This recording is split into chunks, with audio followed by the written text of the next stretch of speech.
crowd in the pub. Every so often they've got excited, and I thought, oh, we've equalised, but we haven't. Nope. There looks like there's spots of rain on the camera as well when it goes to the tracking camera. Yeah, it did look like that. Marvellous.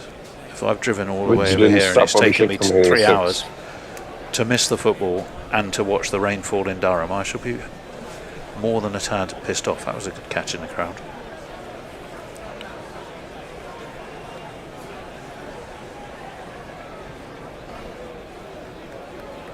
Having run Ishan Kishan out, now it's Abhishek's. Yeah, it's raining. Responsibility. It's raining.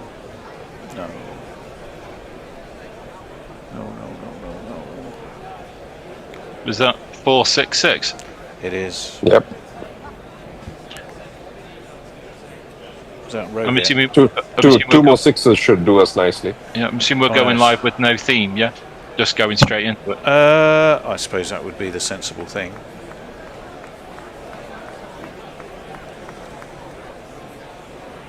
Shame we don't have a 10-second version of the 3-minute theme song. Actually, we do have a short version, I'm sure. Let's have a look.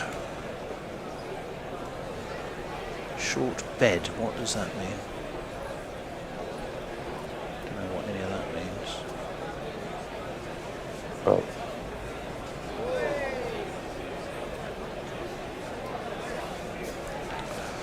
It means you got to be careful who you don't go out. Bring on it. Don't invite a tall woman into a short bed. Exactly. Right, we're live, gents. Right, Jace, are we live? No answer. Who knows? I can see you on YouTube, so. Yeah. Well, then we're live. I can't hear. So are we live?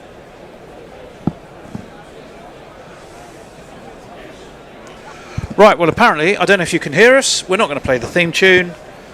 England are losing at the football. They made a good start here though. India in Durham won the toss. First bit of news is, the team news, Suryavanshi, 5:30 start, especially brought forward, so it wouldn't be too late for him. But alas, it is still going to be past his bedtime, so he hasn't made the team. Chuckling in the background is an Indo. Hello. Who is providing expert analysis and providing your social media messages is going to be the amazing Wizard of the Wirral, Al Hodge. Evening, everybody. Luke Wood, left arm over, back steps. Abhishek Sharma smashes it towards cover. There was a fielder there. There was no run and a welcome dot ball. 36 for 2 is the score. Certainly an amazing. They were 6 for 2. It was 6 for 2. Samson was about 5 balls back. About 5 balls ago. Yeah. Samson was caught Banton, bowled Saqib Mahmood, who's making a comeback. That's beautifully launched. Is it going to go? It's one bounce backward a point. It's 4 more. There we go. First one of those. There's not one boy for me. Score moves on to 40 after 4. A couple of wickets. Doesn't seem to be remotely boring. The other a run out, which I think was affected by Harry Brook. Yeah. Who was run out? Ishan Kishan. Ishan Kishan. Yeah. Ishan Kishan was run out. So at that stage, it all looked to be going really rather well. Since then, or badly. Yeah, well, depends which colours your mast are nailed to. The other way around, even. Well, that's again a beautiful shot by Sharma. It's pretty much rinse and repeat for the previous shot. He stepped back, carved it over backward point, one bounce into the crowd. I should also rather warn you that there are spots of rain about in Durham. So fingers crossed they do not interfere with things, but we can see them on the camera lens. I'm trying to think what's Luke Wood done. Has he had another cut? I think he's grown his hair out a wee bit rather than had a haircut. A lot of these players, of course, were playing in the World Cup. Some you've seen. Who's survived from the Test team for England. Harry Brook, obviously, captain in all 3 formats, is what the job he says he would want. But the test captain's not been announced yet, right? No, he's just said if it was offered to him, he would want the opportunity to take it. Slammed away by Abhishek Sharma. It's being chased, but it ain't going to be caught. It was Harry Brook again. It's 4 more. Ooh, having played the wrong jungle. I'm all in a tangle. I'm all in a terrible tangle, chaps. Traffic was terrible. I couldn't get in. The captain in all 3 formats. The funny comment I saw was Harry Brook ready to lead England in all 3 formats. That's nightclubs, beaches, and police stations. was the one that made me chuckle. That's 3 consecutive 4s. The last of them pretty much over deep extra cover, short and pulled, and that'll be 4 more. Oh, it might not be. Is it going to be stopped? It'd be a heck of a stop if it is stopped. It is. My word, what a tumbling stop that was. Was that Dawson down there? No, it was Phil Salt, who has grown himself a bit of maybe he's been at sea for a long time, because I thought he's got a bit of a beard going there. He's asking for a DRS, not a DRS, but the umpire to relook at it because he's not sure. He was diving away to his right, and it has been given as 3, so he saved his team a run, but it's still 51 for 2 in the power play, of which there should just be 7 balls remaining. Luke Wood in. That's a better ball.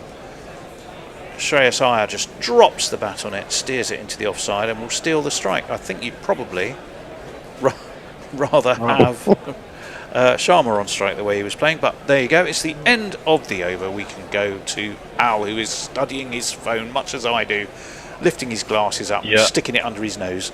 Hello to Suter Who, Banana Brooks, Extra Fluffo. Suter says half time on the football.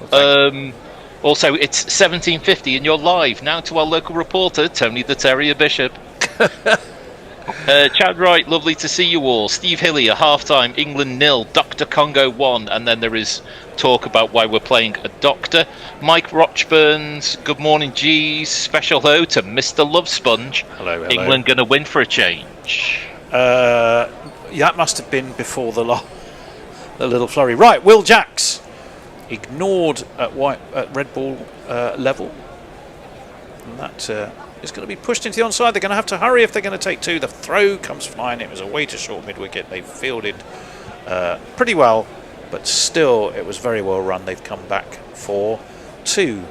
Crikey, I've not had any time to jump. Right, I'll jingle up Will Jacks. Here he is. It's Will Jacks. It might be Will Jacks. Maybe it's Will Jacks.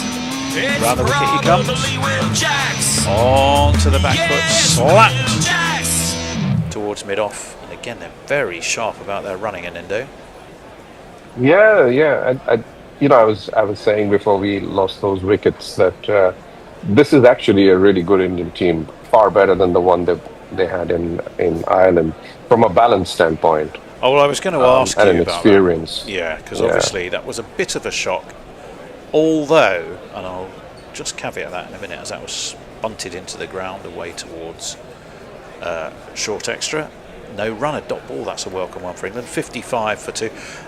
I did just wonder a couple of things. One is, India are quite often notoriously bad starters of any tour in England, and whether that might be it, or did they rest a few key players and think they could get away with it against what is not really a bad Ireland side at all. That's pulled away by Sharma. He has put England to the sword before, you might remember, and he's having another go at doing it again here. He's already moved on to 48 out of 59 runs that India have scored. It's been the Abhishek Sharma show. Well, we were talking before we went live about how he could equal an unwanted record. That one's steered towards deep extra. Of most ducks in the calendar year, and is currently 49 off 19 ball. Well, so make of that what you will. He started, was it with 3 out of 4 in the World T20? Did Sharma? Yeah. He had a really, horrible start. Yeah. This one, Shreyas Iyer just nudges away, takes a single to mid-wicket. There's no run. And he went into the World T20 with a stellar record. I mean, he was really batting well at peak form when it all suddenly went to pieces during the World Cup. Well, yeah, it did rather. That one is cut, and a catch replay. Oh, it's a replay. I was getting really. Thank you. That was Sanju Samson. Yeah. Yeah, he started off. We're watching lots of replays. He started off, didn't he, with a first baller against the US, none of 4 against Pakistan, none of 3 against the Netherlands. So his first 3 games, he faced 7 balls and was out 3 times and didn't put a run on the board. He got 15 against the Netherlands. No, sorry, he got 15 off 12 against South Africa. But he made 52 in the final, so he came good in the end. He also got a wicket in the final. Right, here is a man whose jingle we hope to continue to enjoy as long as we can, because he seems to have been around forever, and he's rather dropped that wide of Iyer's leg stump. I do wonder if he was just looking to see if there was any potential turn there for him, but there wasn't. Let's see if we can find him. Where is he? It's this chap. You'll recognise the jingle. Adil Rashid on the 45. Adil Rashid on the 45. Adil Rashid on the 45. Adil Rashid on the 45. Adil can turn it both ways. Nudged away into the offside, onside rather. Another single taken. Sharma's brought up his 50. Very well played indeed, him. So we'll celebrate that. One of these. It's 50, and you know that can't be bad. Yeah, it's 50, and you know you should be glad. 50 off 20 balls for this chap. Sharma police. It's Abhishek, man. He's Adil Rashid wheels in. Clipped off his toes by Shreyas Iyer and misfielded horribly by Jacob Bethel. Fortunately, there's somebody backing up. The throw came in, but it still cost him 2 runs. So we've got Harry Brook, we've got Jacob Bethel. There's no. That was an awful bit of fielding. Yeah, but you know, it's to be fair to him, Tony. It's been raining for a while now, so Jace, it can slip. have we lost all visuals? As that one's pulled away out towards deep mid wicket, beats the man at deep mid wicket. It's 4 more for Shreyas Iyer.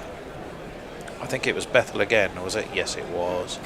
He dived in the manner of Jordan Pickford, trying to save a Congolese shot and failing, and it's 4 runs. 4 on the floor, and 1 more 4 than the 4 before. That's what 4s are for, to get funky on the dance floor. Jason, we've lost all visuals on this monitor. Is that because the Bears logged out of TeamViewer and everything's turned itself off? In which case we just have to log back in again. Okay, oh, and suddenly there they are. And that's pulled away to mid-wicket. They take another single, 70 up 4-2.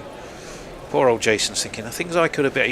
I think he's probably mentally making a list. Things I could have been doing tonight if I wasn't stuck here with a grumpy Tony who's like a bear with a sore head. Obviously, there is no real bear here because he's staying home to watch the football. That's lumped up over deep extra cover. Bethel's been pushed back on that extra cover boundary, giving more chance to see the ball rather than fall on top of it. And I think that is the end of the over. Yeah, it is. Eric J is rooting around for his Congolese passport. Steve Hillier, July the 5th is World Biryani Day, according to Willow. Is it? Yeah, Steve Bruce, have the Gorillas got 2 screens on, and who's in? I'm not sure if we've got 2 screens. I've only got 1, and it says that India are taking England to the cleaners at the minute, 72 for 2. Yep. After 7 Are we overs. due for a change? Sorry. We are due for a change. Oh yeah, I think we probably were, weren't we? God, I see. Leah should be rating it. Maybe I'll step out. No, I don't think I will be on until the final stretch of the first innings. Very good, says the disembodied Okay. Leah. Right, it's supposed to be Al, Tony and Raj Patel. And it's Raj, JC will want to come in. Is he in the green room? That ball was just played out to deep square leg. 2, I think, taken off that first delivery. Moving here onto... They've been running really well. Shreyas is onto 20. Looping delivery outside the off stump will go to deep point, and that'll be a single. Hello, Raj. Hi, Raj. You're I'll on step mute, out Raj. then. Thank you, Anindo. We'll see you in a few overs' time. Thanks, Anindo. Hello. So Jax is bowling around the wicket and has pushed the ball across Shreyas for those first couple of deliveries. 3 off the over so far, 75 for 2. And we're in the 8th over. This one outside the off stump, cut away in front of square by Sharma. Deep fielder will limit us as we reach the everybody's back on the boundary part of our session.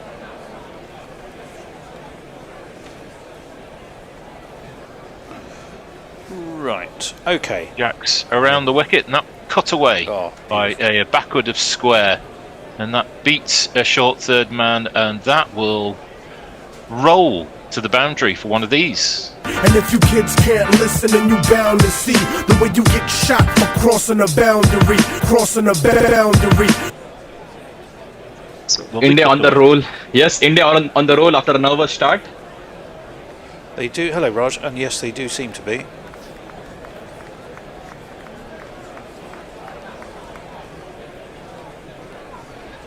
This one played down the ground. Banton will do the fielding. Down at long on. And the score with 1 ball left of this 8th over is 81 for 2. I think there's still 1 ball left. Yeah, 1 ball left. She's going at a shade over more, 10 and over. Jax comes in around the wicket. Shorter, flatter, hit with impunity by Abhishek straight down the ground. And that clears the fence for one of these. Let's talk about 6. Let's talk about 6. Let's talk about 6. Let's talk about 6. Tim Walton-Davis. Apparently Congo have conceded more than once, only once in 50 plus games. That's cheery. Tim Walton-Davis says, so it's unlikely England will win 2-1. Well, got to play the game, don't play it on paper. Thoughts. Heart of Darkness says Tim Extra Fluffo, Chubba Checker Psycho. I don't quite know what that means. I mean, Belgians in the Congo. It's right. the line from We Didn't Start the Fire by Billy Joel. Ah, thank you. Steve Hillier, I live in the Atlanta area. I'll keep an eye out for any overly depressed English. Oh, blimey. Good luck with that one. Good luck. It's going to be Sam Curran who's going to come into the attack, bowl the 9th over. He's bowling to Shreyas, and that is on his hip and turd behind square on the leg side. There'll just be a single. Luke Wood will fire the ball in. Some discussion on our group about that. Hey, Sam Curran's gotta shine now. How does he have to play to get some runs now? How many can he make? Blimey, that's Moggin. Epic Full-throated form, yes. So Abhishek, 59 not out. Will face from Curran. Ooh, that one has hit him bang in front. I think that's out unless he's hit it. I think Mike Burns thinks that was an inside Sliding edge. down the legs. Or going down leg. What do you reckon, Raj? I think there was an inside edge. Yeah, I thought I saw an inside edge. We're all going to have a second look in slow motion because it's gone up for review. Give England a chance to a regroup and a chat anyway. Yeah. Certainly no footwork. It's the one out of the back of the hand. And I reckon if he's not hit that, he's dead for all money. Yes, even he is worried, Abhishek Sharma. And we're rolling through, And we're still rolling through, and there's nothing on Ultra Edge. This will go straight to the pad. Which would Is it hitting leg stump? It's hitting the back leg. Yeah, I think I surely was in. I was out. definitely in, Out. but he's out. He definitely is. Plonking straight into leg stump, 3/4 of the way up. Mr. Umpire, you've missed one there, but he's got his chance to change his decision, and that's the 3rd wicket down. Indeed it is. Another one bites the dust. I think that is going to be out, Fred. Another one bites the dust. Mike Burns is the umpire. Well, not to be confused with Mike Crotch Burns, who of course is one of our regular contributors on social media.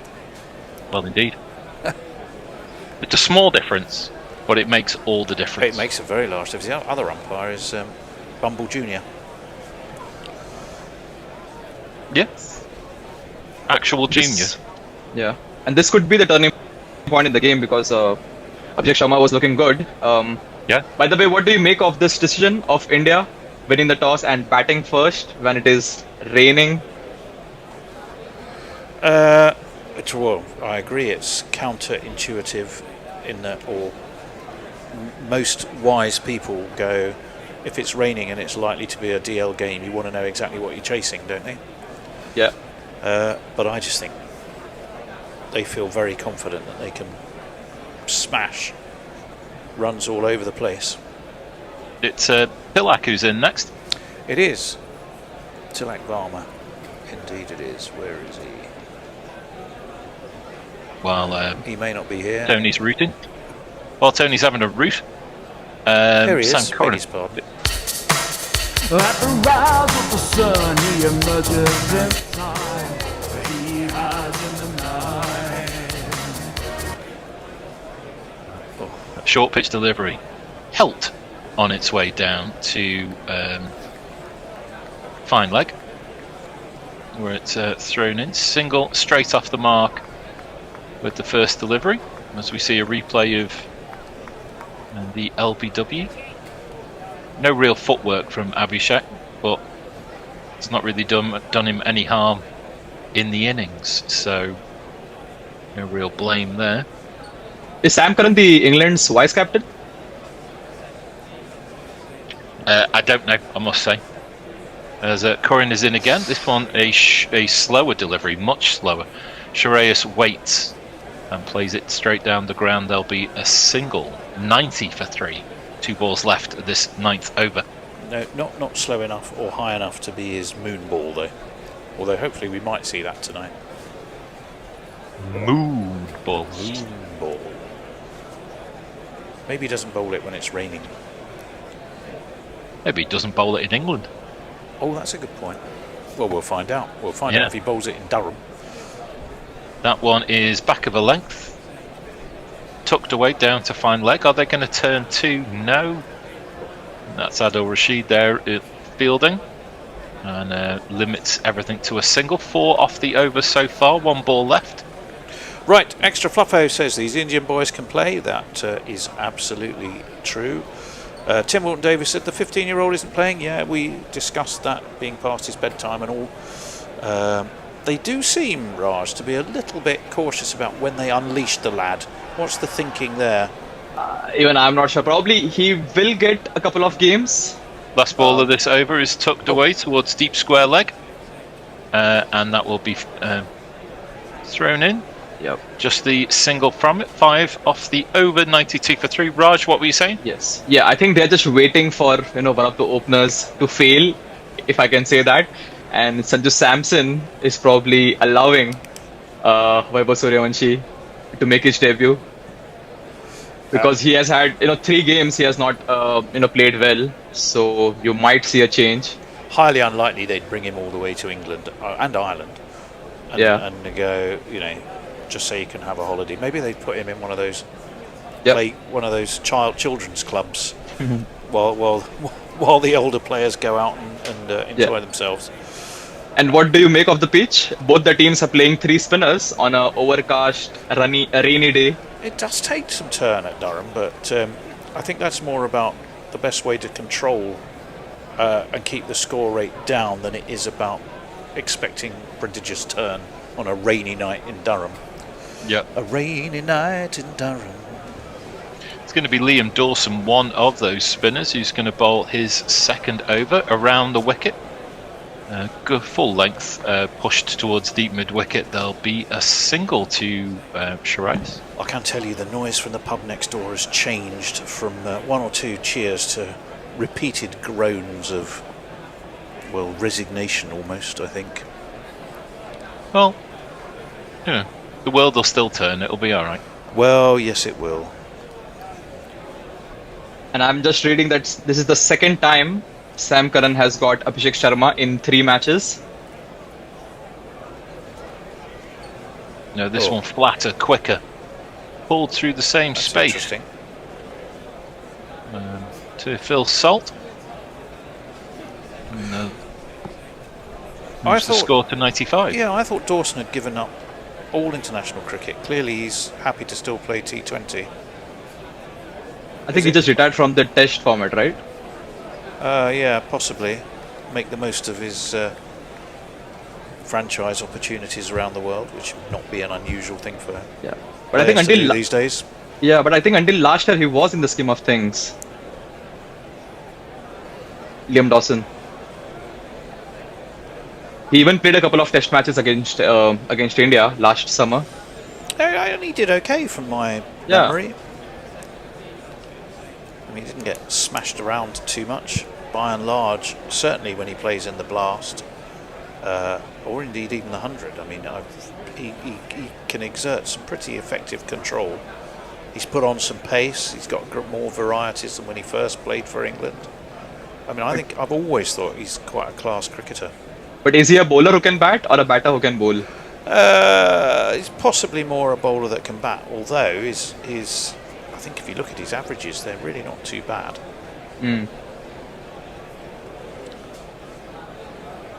So there's been a change of bat for Tilak. He's going to be facing.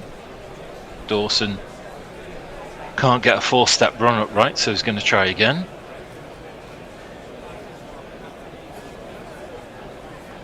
Here he comes around the wicket. Short, flat, outside the off stump, pulled by Tilak. Good movement at deep mid wicket to stop a boundary. Just a single.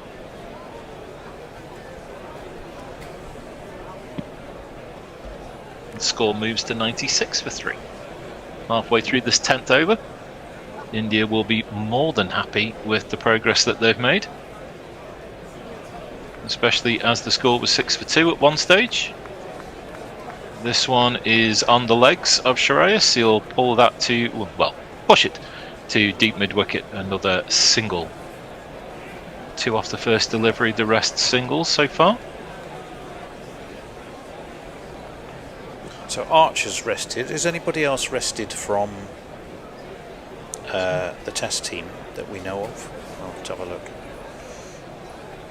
Oof. This one further outside the off stump. Tilak manoeuvres it with great alacrity to be able to get to towards deep, wideish long on. Takes a single. Even Jordan Cox is rested. He's in the squad. He's on the bench. Yeah, I'm just looking at the 2. Outside the off stump, full delivery, pushed down the ground by Shiraz. There'll just be a single, and at the end of the 10th over, it's 99 for 3. 99 for 3, indeed it is. Let me Take see. time. It's going to be drinks, I think. Some discussion about things in Belgium. Bolivia is pretty high. I think they're talking about altitude in Mexico City. I think might be the basic. You might not need to worry about that. Well, yeah, I think I'm only skipping past that conversation for that very reason. It could be academic from an English perspective. Funny how they can have real grass for the World Cup, but not for American football games, says Steve Hiller. Apparently the pitch for the World Cup final is bad, said Tim Wilton Davis. Tim, I wouldn't be really worrying about that. If I was you, they may need a mound pounder, says Extra Fluffo. Oh, the famous mound pounder man, yes. Let Let me see. Footloose and sanity free. That's a discussion about Donald Trump. Yes, and I think Josh Tongue is the other player who is rested. Yes, he is. You're absolutely right. Thank you, Raj. Spot on. Indian playing schedule will have to accommodate his nap times. That's talking about our friend Suryavanshi. I think, in a way, you know, Raj, be interested to hear what you think about this. Partially, to me, I think it's clever marketing. If you know an audience really, really, really wants to see something, the longer you hold it back, the more excited and pent up the anticipation and expectation becomes. Sometimes bands do it just to judge, you know, we can get away with being 15 minutes late because the audience will be more in a frenzy. And I'm just wondering if there's a bit of that with the Suryavanshi. Probably. I think you can be right, but you know they're just trying to do the conventional thing, you know, trying out the openers who played for them in the recently concluded World Cup and giving them the extra long rope, you know. I think integrating someone who you know might be in that squad for the next 20 years is integrating them at an early age without putting any pressure on him is wise. I've noticed we're still showing there's New Zealand captioning. Let me message the technical support.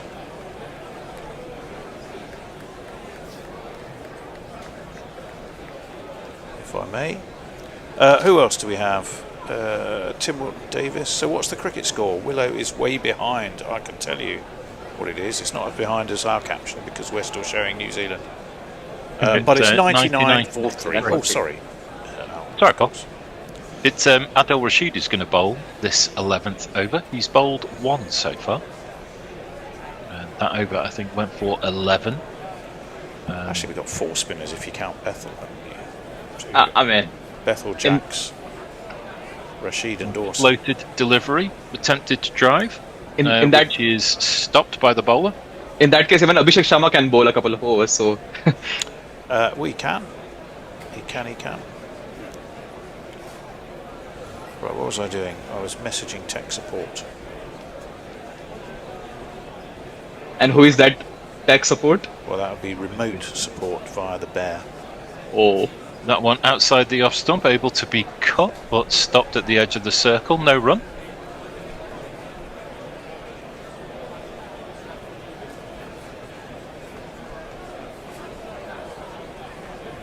Still on New Zealand. There we go. I'm sure I shall get a nice polite reply saying your message is important to me. Now please fuck off. Yeah, football's on. See you later. This one outside the off stump, pushed up and then driven down the ground. Banton will stop at long off, and that single will take us to 100. Very well played by India. That's a good recovery. I mean, yes, they lost the 3rd wicket, but Sharma got himself past 50 then. And at one stage, didn't he have, when they were on about 70, he'd got about 60 of them. Yeah, it was a one-man act for a while. Yes. Yeah.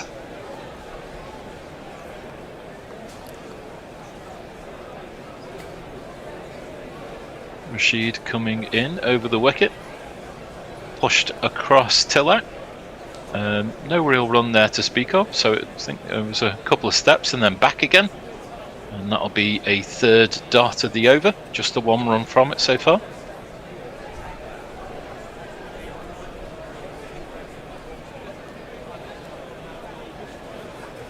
Rashid quick about his business coming in for this 5th ball of the over.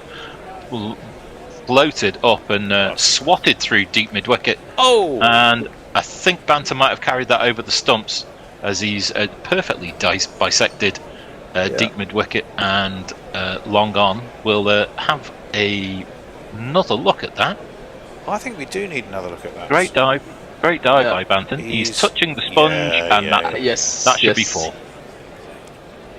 I suspect you are correct.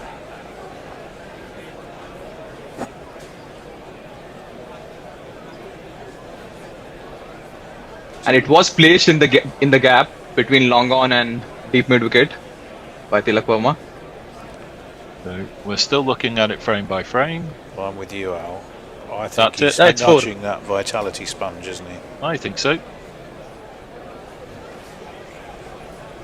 So to me, that's 4.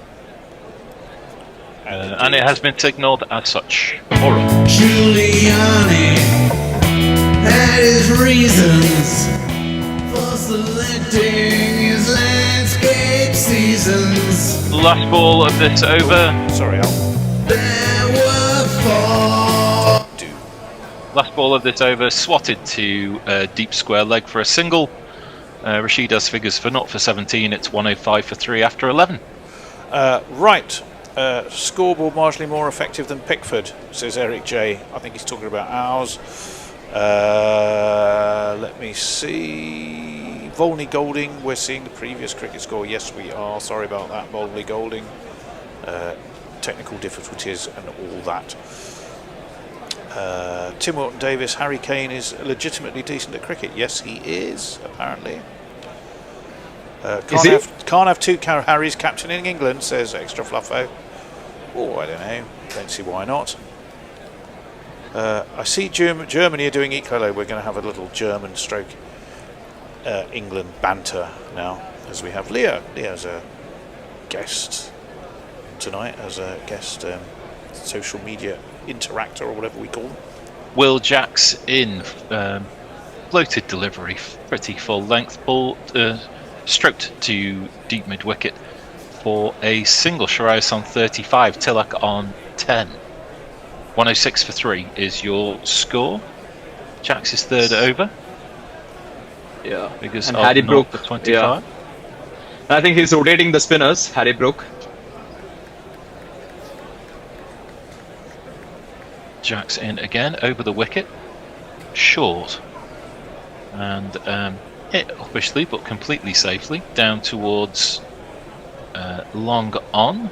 There is a shy at the stumps. It's uprooted a stump. Oh, well, we're going to have a check about whether they got back for 2. Yeah, Will Jacks is interested. Yeah, so it looked a pretty comfortable 2, but the work in the field is accurate. But no, he was in. He looks in to me. Yeah, he's in. Yes. He is definitely in. Yes, he was in. He was in. He was definitely in.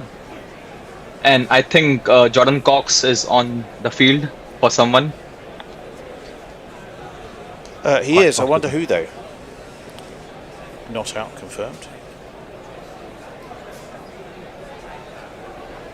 Jack's in. Pushed across the right-hander. He will cut this ball away towards deep point for a single.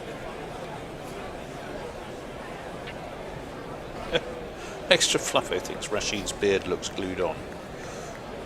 And Steve Hiller says, I have to go to a meeting. Back in a bit. Okay. This one outside the off stump. Tilak. Half cuts, half drives. Down to point again. That'll be a single. We can see Cox there, but no indication about who he's replacing.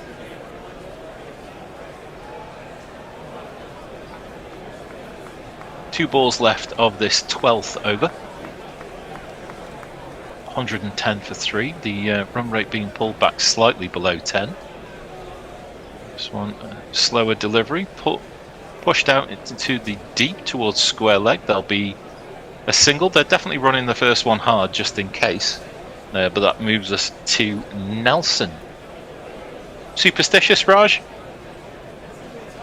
Yes, I'm just checking. Who has Jordan Cox replaced on the field. One ball left of this 12th over.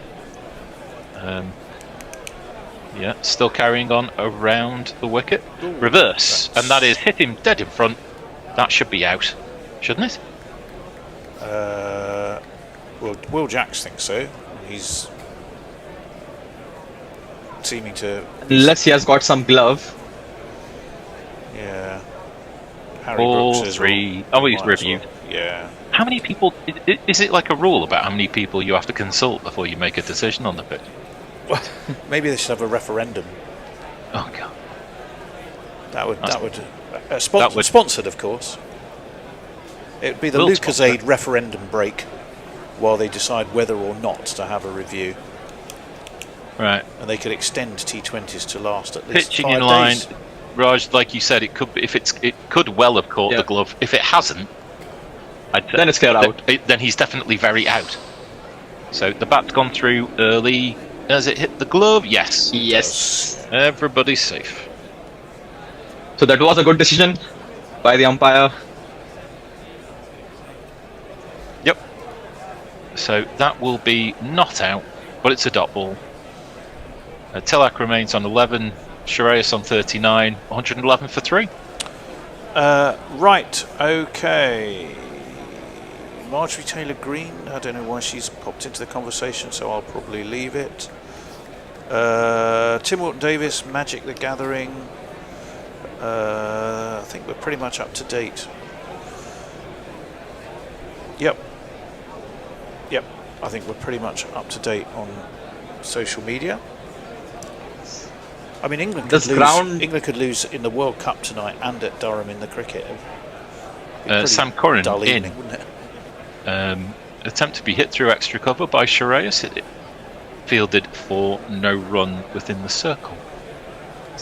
The ground is like a octagon shaped. Yeah. The boundaries.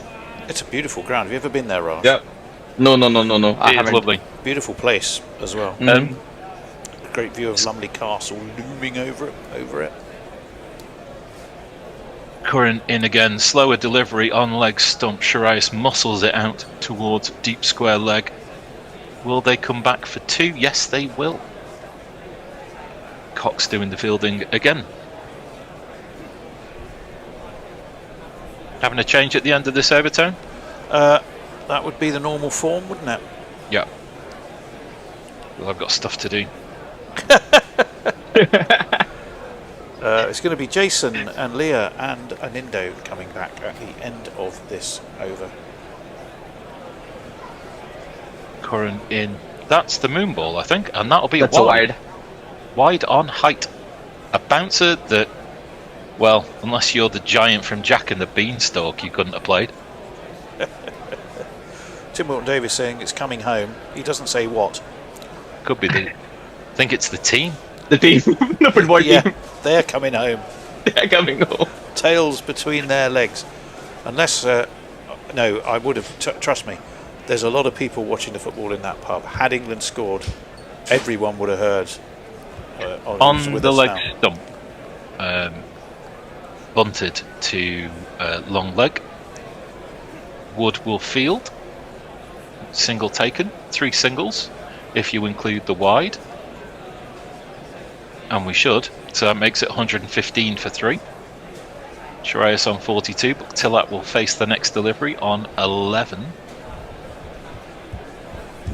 Run rate of 9.2. Which, if they carry that on through, probably going to be enough. Curran in with a slower delivery, full length. Played out to long on. Banton will throw the ball in. Very clever slower ball too, wasn't it? Because it was almost a Yorker and it just seemed to die at his toes at the last minute. 2 more balls. Yeah. And he's known for slower balls, Sam Curran. Would you have him in an England side at Test match level as an all-rounder, Raj? See, the thing is now with Ben Stokes retiring, you can have a case for him. Well, there's definitely a vacancy. This one down the leg stump. 2 fine for fine leg, and that will go for one of these. 4, 4, 4. F-O-R. Right, 1 ball left of this over.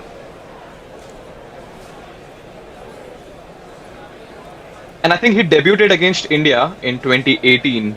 I shall remember. Sam Curran.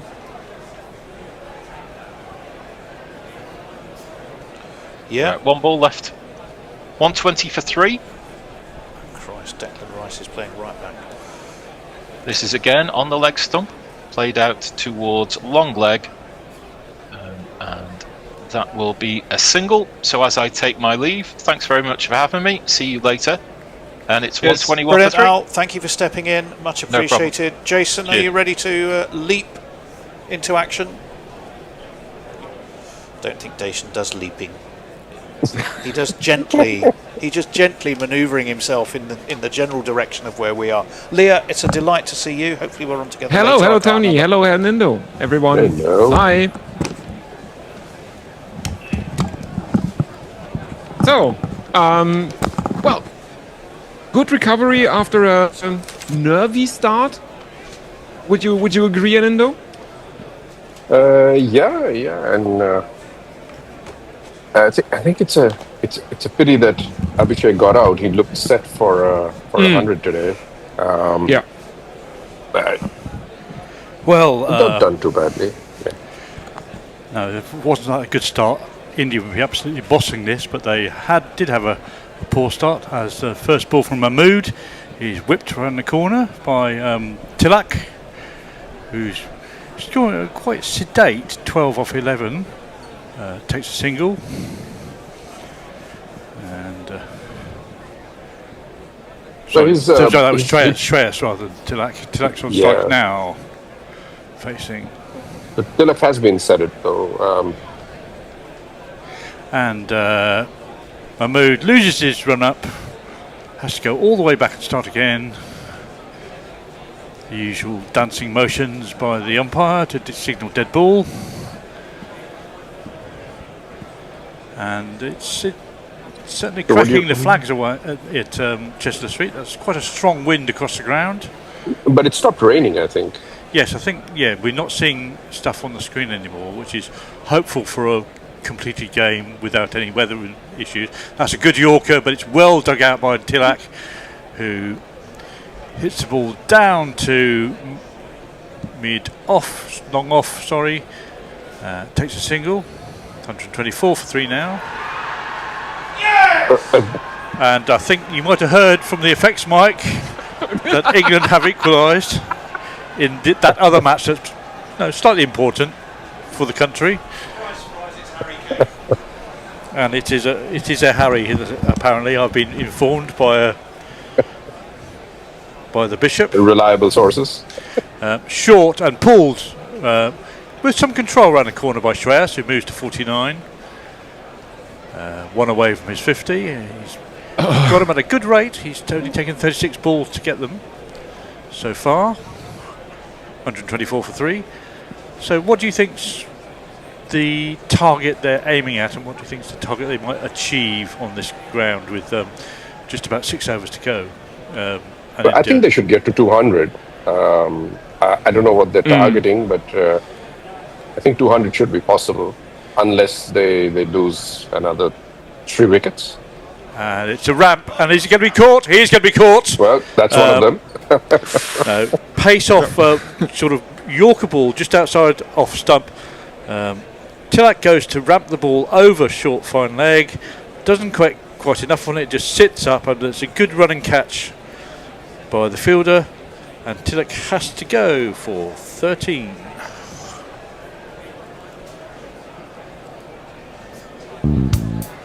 Okay, and another one bites the dust. I think that is going to be out, Fred. Another one bites the dust.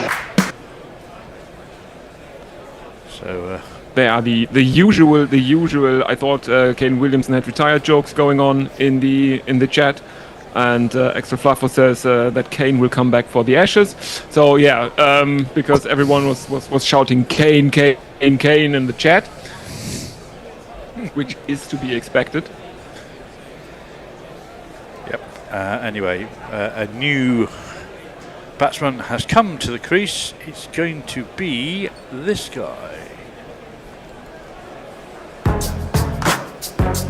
You shouldn't do, mate. Treat the bowlers roughly. He's got the skills you need, and he's right buff, really. He's hitting sixes, not making duck eggs. So take this guy on if you feel like getting clubbed. But if there's going to be acceleration, it's going to be this man doing it. Yep, averages 30. I didn't realise he was quite averaging quite so much there, and an impressive strike rate as well. So if you take his this made-up stat they have of taking the average plus the strike rate. That would be about 165 for Dubé, which is very respectable indeed. Yeah, I don't even know what that means. I mean, it's completely random, right? It is. It's kind of a specious metric. Anyway, here comes Mahmood. 2 for 25 so far for his 2.4 overs. Over the wicket. And it's into the offside. Dubé drops it into cover. Takes a single. Mid-off has to duck from the ball that's being thrown back to the wickets. But everyone's safe. On another day, the Tilak shot would have come off, but it's just.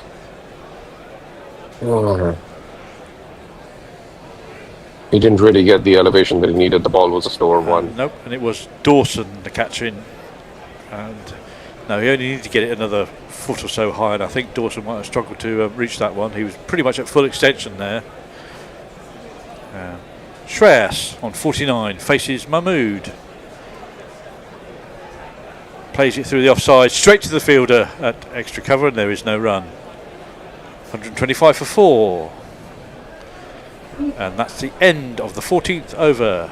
And and on the YouTube channel, on the YouTube chat, there has been a lot of talk about,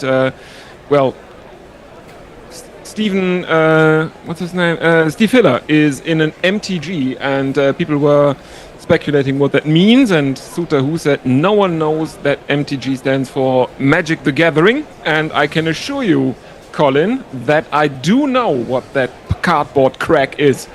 They market it just like drugs. The first deck of Magic the Gathering in the store is normally free. That's just like drugs. The first hit is free because they know you will be hooked. And then every expansion pack costs an absolute fortune. Exactly. And but the bear, sorry, not the bear. Tony is singing in the green room. I wonder if that means that we've scored another goal. But I didn't hear it from the people outside. But Dawson is going to continue bowling.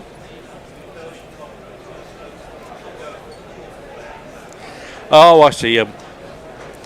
The Dr. Congo have just brought on a player from Watford. There, hence Tony's dissent. Oh, okay. As a die-hard Hornet. Dawson over the wicket with a flat ball into the legs that's just worked into long on, and Dubé takes a single.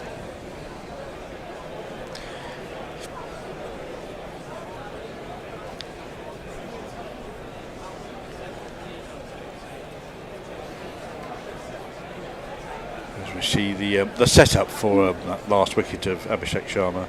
Average is over the wicket by Dawson. Sorry, around the wicket, I meant.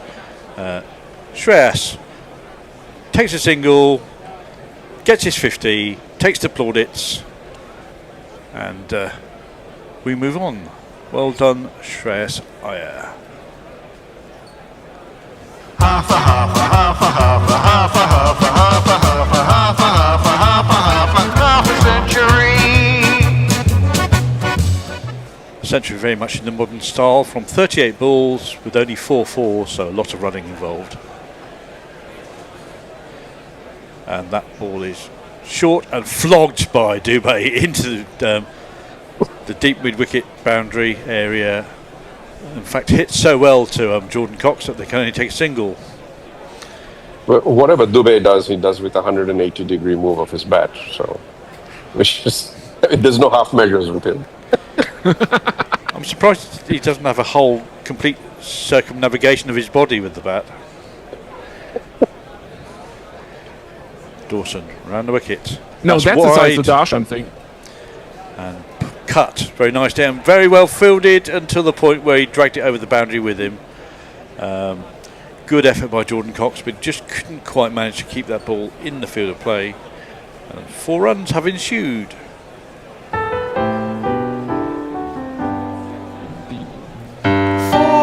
Takes the score to 1-3-2 for 4. and also good that work. ball deserved a 4. Good work by the umpire as well, with the minimum amount of motion to avoid the ball hitting him. Just flicked one leg up and watched it go by.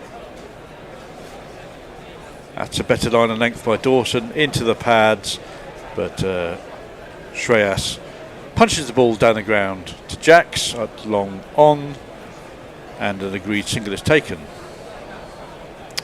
One ball left in the over, and so far 8 have come off it. That's the tall left-handed Dubé sets up ready for the last ball, trying to intimidate Dawson, who's on his way now. 2 short steps, that's very wide, he didn't really need to play that, and it's just chipped off the sort of the very end of the bat through point, quite airily, but it's very safe out to the blonde Bethel sweeping on the boundary. They take 2 runs, 10 runs have taken off the over, it's 135 for 4. Leah. Over on YouTube we have a big discussion about, first of all, re-erecting Hadrian's Wall, this time to keep the Yanks out. I don't think that makes any geographic sense. Is it the Yanks or is it just Trump? Doesn't matter. The problem is that England doesn't share a border with the US in any case. Then there is a lot of bashing of rhubarb, which I, as a German, cannot stand for. Rhubarb is delicious. Get over it. Luke Wood has been recalled. He's going to bowl over the wicket. So ball that sort of tucks up Shreyas very slightly, but he just works it into the offside and trots a single. 136 for 4. Continue, Leah. Okay. What do we have here? Jay Solanki is also asking about the scorecard that's on the screen. Yeah, sorry, Jay, we are aware of the problem and we are working on rectifying it. Tim Wilton Davis says that he lives next to Hadrian's Wall, and Steve Hiller has lived in Edinburgh for 20 years and had to drive past Hadrian's Wall a lot of times, apparently. Short and pulled by Shiva Dubé, but straight to the man. There is only one run there. But yeah, not really a lot of footwork there. He just stood tall and swiveled off his front foot. He doesn't have footwork at all. I mean, it's just a bat swing. But I'm just, it's 15.2 overs, 137.4 for 4. Very, very unlikely they're going to get to 200 at this pace. 4 overs to get 60. That's chipped up in the air, down to wide, long on. And another single. This is a good over from Luke Wood. He's only going for a single off every ball so far. I've probably put the mockers on him now, for which India will be very happy indeed. But 3 sixes would do nicely. I hope I've not put that much of a mocker on him. Here as he comes in with some intent over the wicket. And that's short, off-pace bouncer really. It's pulled nicely by Dubé, behind square, and yes, I have done him. That's gone for a boundary.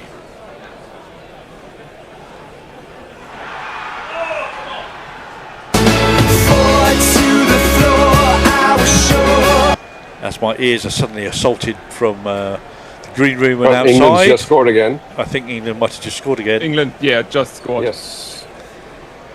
Panic over. So for now.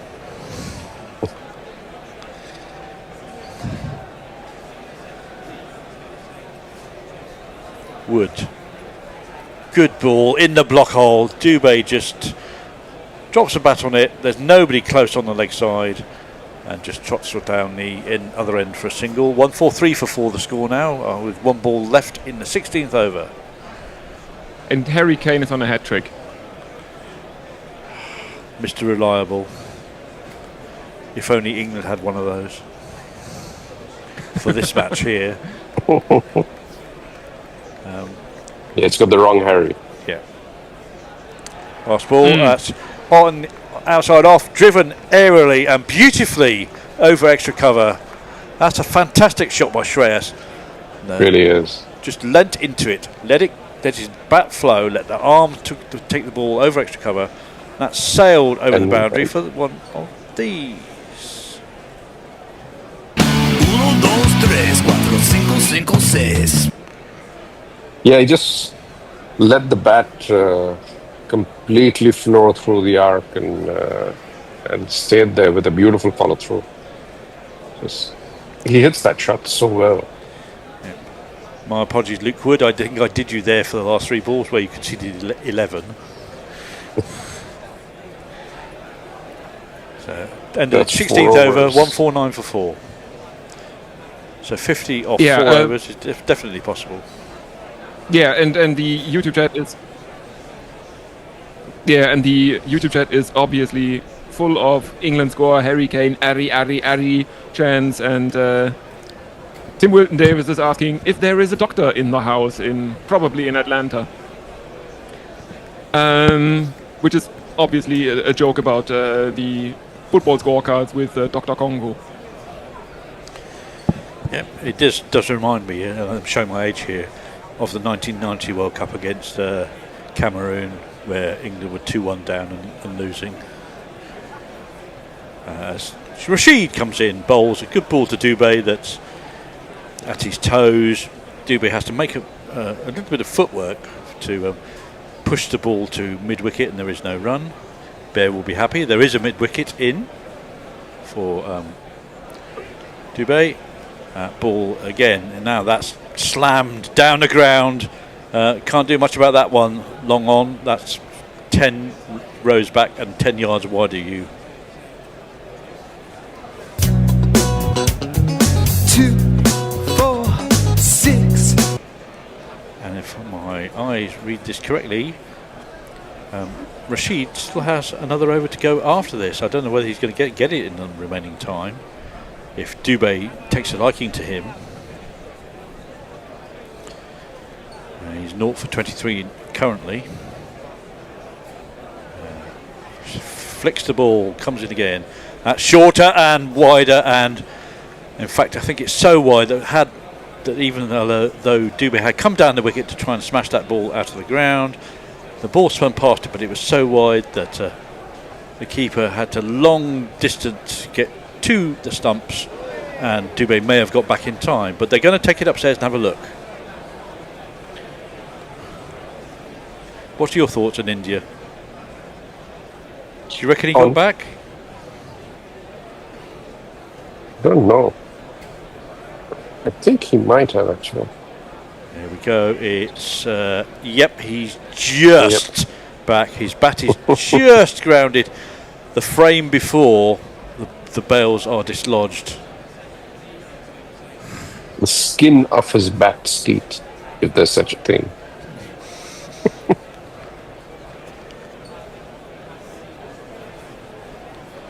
Anyway, not out is the message from the big screen, and we move on.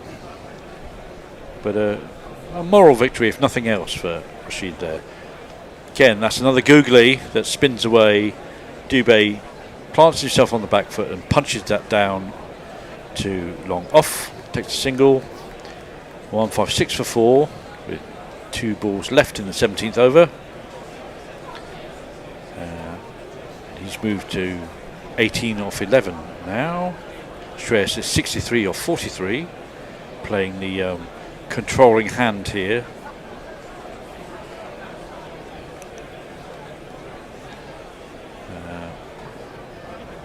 And that is a leg spinner that hits the pad of Shreyas and scuttles away towards backward square. They run a quick single. Shreyas was hoping for a bit more there, but the ball sort of died in the pitch and went a bit low onto his pad and just missed his bat. Last ball of the over. Again, another flatter, quicker ball by Rashid to Dubé, who just punches the ball into the covers, takes the single that's offered, ends the over 158 for 4, 3 overs to go. Okay, let's have a look at the YouTube chat, and still Kane glazing, and Hooves asks, "Lol, Germans?" Yeah, that doesn't hurt me. I don't care about football. I'm sorry. Extra Fluffo asks, "Lol, Germans in the Congo?" And funny that you should say that, because there was one German soldier. He was a officer candidate at the end of the Second World War, and then after that war ended, he decided to go into soldiering for hire. He turned into a soldier of fortune, a mercenary, and his name was Siegfried Müller, and he became known, at least in Germany, as Congo Müller. He fought in some civil conflict in the Congo in 64 and 65, and then retired to, as you do, as a white man in Africa, to South Africa back in the day, as you do. Thank you. Mahmood is back in. The first ball is pulled violently by Shivam Dubé. Would you expect anything else to mid-wicket, and a single is taken? The projected scores are, at the moment, if they go at 10 and over, which I think is not unreasonable, they get to 187. Mahmood in again. That's off pace and just planted over mid-wicket by Shreyas with no effort whatsoever. I don't know about you, but I think that went for 6, but it was only just over the boundary. Maybe just... They're just checking that, I think, for the moment. But the Indian fans are happy with 4. It's a 4. It's a 4. It dropped just before the boundary, yeah. Thank you. There's not one boy for me, I must have 2 or 3, I need 4. And Shreyas hops across the stumps, plays the ball on his hip, off stump, to the man, just slightly wide of the man at on the 45, but it's enough.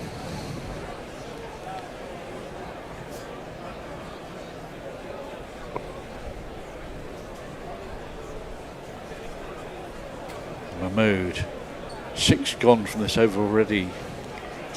He needs to get out of it without conceding too many more. What's his plan? Is he going to bowl wide? Is he going to bowl slower? No, he's going to bowl a bouncer, but it's an off-pace bouncer.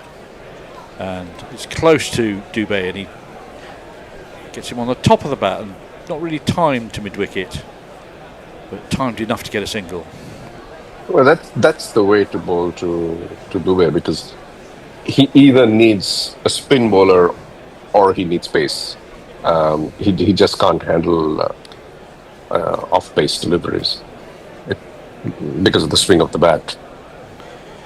Does he use? I guess these guys play each other so often that they know exactly what to bowl, right? Yeah, and the data men get all the information across all the games. And that looks close to being out. Gone. Yeah, that's gone. He's absolutely nailed in front there, trying to whip the ball to the leg side. Walked right across his stumps again, Shreyas, and was caught on the foot by a full ball, and he has to go, I think. 165.45. You silly little boy, what on earth were you playing at? Oh! They are waiting around. I think, has Shreyas reviewed this? Yes, he has. So maybe a premature decision, but I feel reasonably confident, as does an India. Just middle and off, I think. Yeah, I mean, he takes a big step across. It hits him in front and middle, hitting middle and leg. Middle and leg, yeah. We're looking at the ultra edge now. There's no snick on the bat at all. So ball tracking will very soon tell us what we already knew, that is a stone cold LW. Yep, hitting middle and leg about 2/3 of the way up.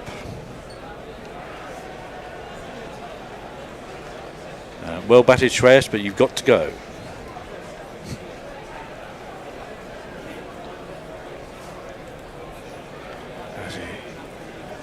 trudges off.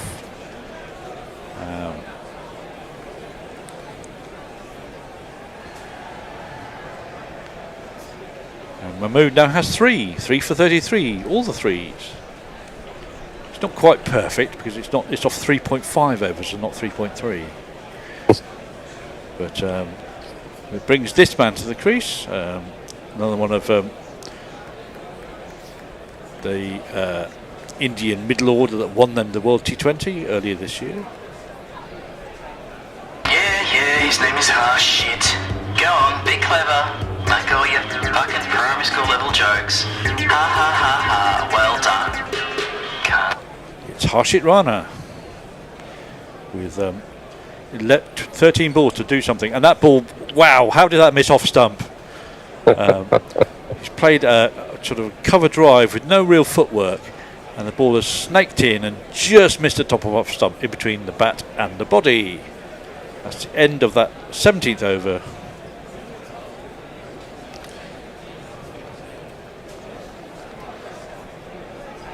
I think, to be fair, it didn't get up as much as on the YouTube chat. First of all, it's 165 for fly. Yep, thank you. Oh, okay. And on the YouTube chat, there's a lot of talk about Harry Kane or Ben Stokes unretiring, and apparently Extra Fluffo has looked it up, and Stokes is indeed eligible to play for New Zealand. So, I mean, breaking news for anyone who is following cricket in any way, T20 cricket. Ravichandran Ashwin signed as captain and mentor for... Oh, sorry, Leah, we lost you there, but... Guardians earlier today, I think. You're fading it out, Leah. And in the meantime, Rashid has bowled which is a team his in last over, and first ball is worked by Dubé for 2 through the leg side. 7 for 5 now.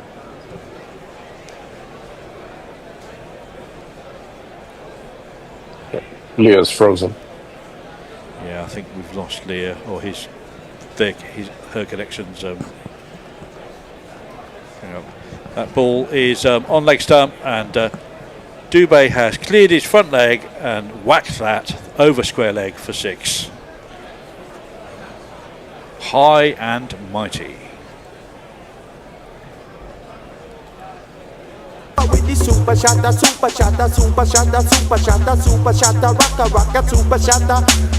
That's probably, as you say, an Indian not in the right place to bowl to Dubé, because he's able to get a full swing of the bat on that. These are 2 of the biggest hitters in the team, so you're going to see a bit of this.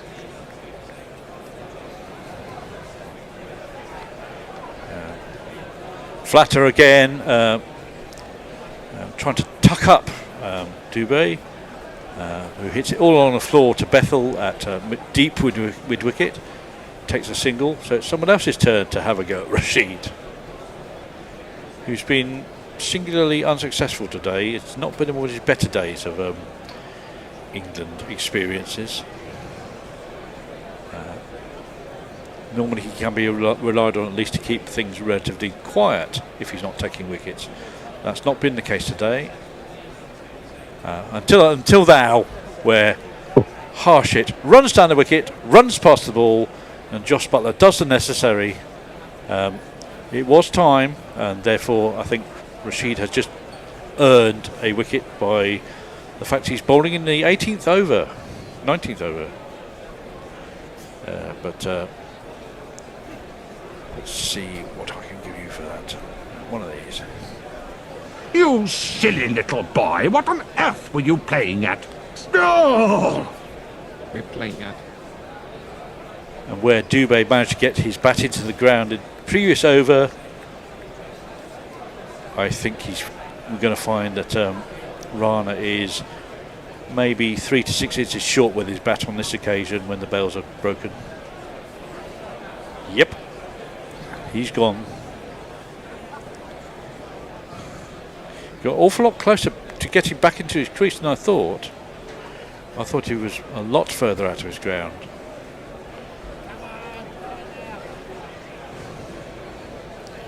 but it does bring in one of India's Mr. Reliable, an all-format player. Good with the bat, good with the ball. It's this guy.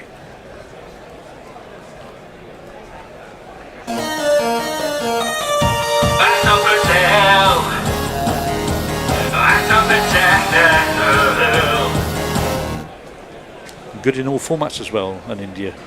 He is. He's a real utility player. Whatever the format. In Test cricket, I think. Yeah, you call him Jadeja 2.0, wouldn't you? Really, but that's probably being slightly disingenuous because his bowling is slightly different to Jadeja's.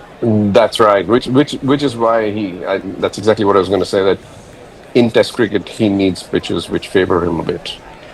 Much slower ball by Rashid, who really let that ball fly to turn. And Axar waits for the ball, just dabs it into the offside, takes a single, and allows Shivam, who's gone 30, to get back on strike. Jadeja's got a bit more guile as far as his bowling, red ball bowling is concerned.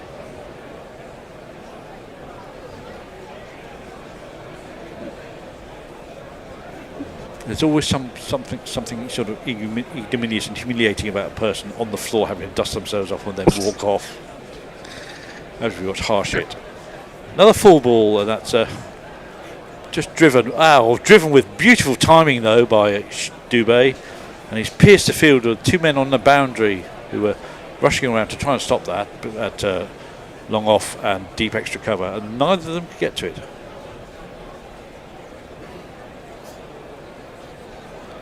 Can you hear me again? Yes, we can hear you now. Okay. Yes. 2, 3,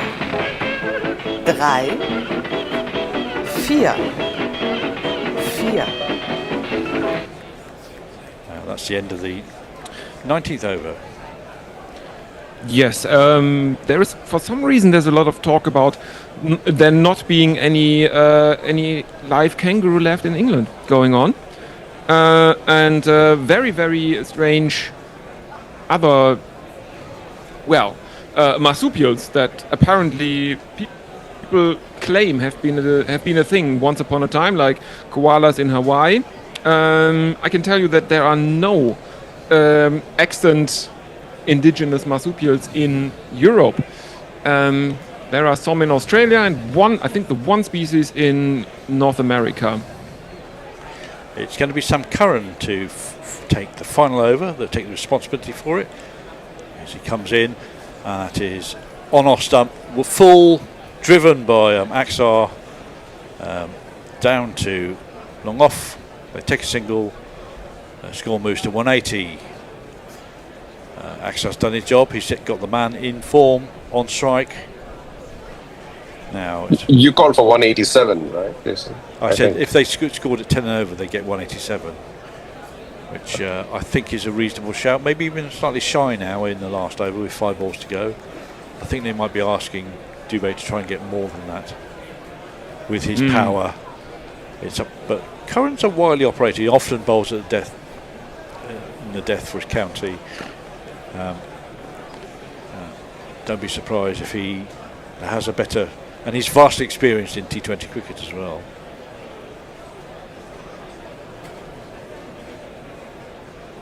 Anyway, here he comes now, covering up the ball so he doesn't take. That's a low full toss, and that's gone straight up in the air. Butler's going to drop that. Really, Josh? You had so much time to get in a good position there. And but it is raining. He's flubbed that. I mean, it must have come out of the lights potentially, and also and the rain. The rain.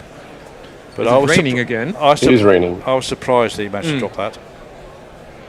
It did go an awful long way in the air, to be fair. Yeah, it's as though his footwork he felt a bit greasy underfoot just at the last moment. He couldn't quite get his feet underneath the ball. But they scored a single, brings Axar on strike. Move to leg. Curran has followed him with a short ball. They look at getting 2 to deep mid wicket.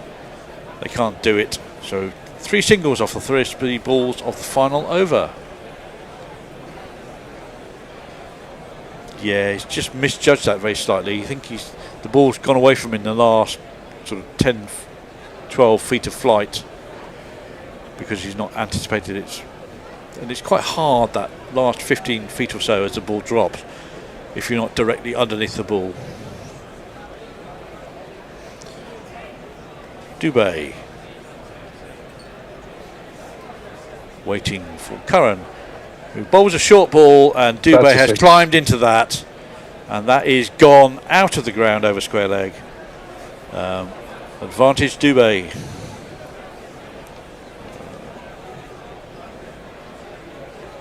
Two more sixes and it's going to go to 200. The number of the day really hops and kicks. The number of the day is 666.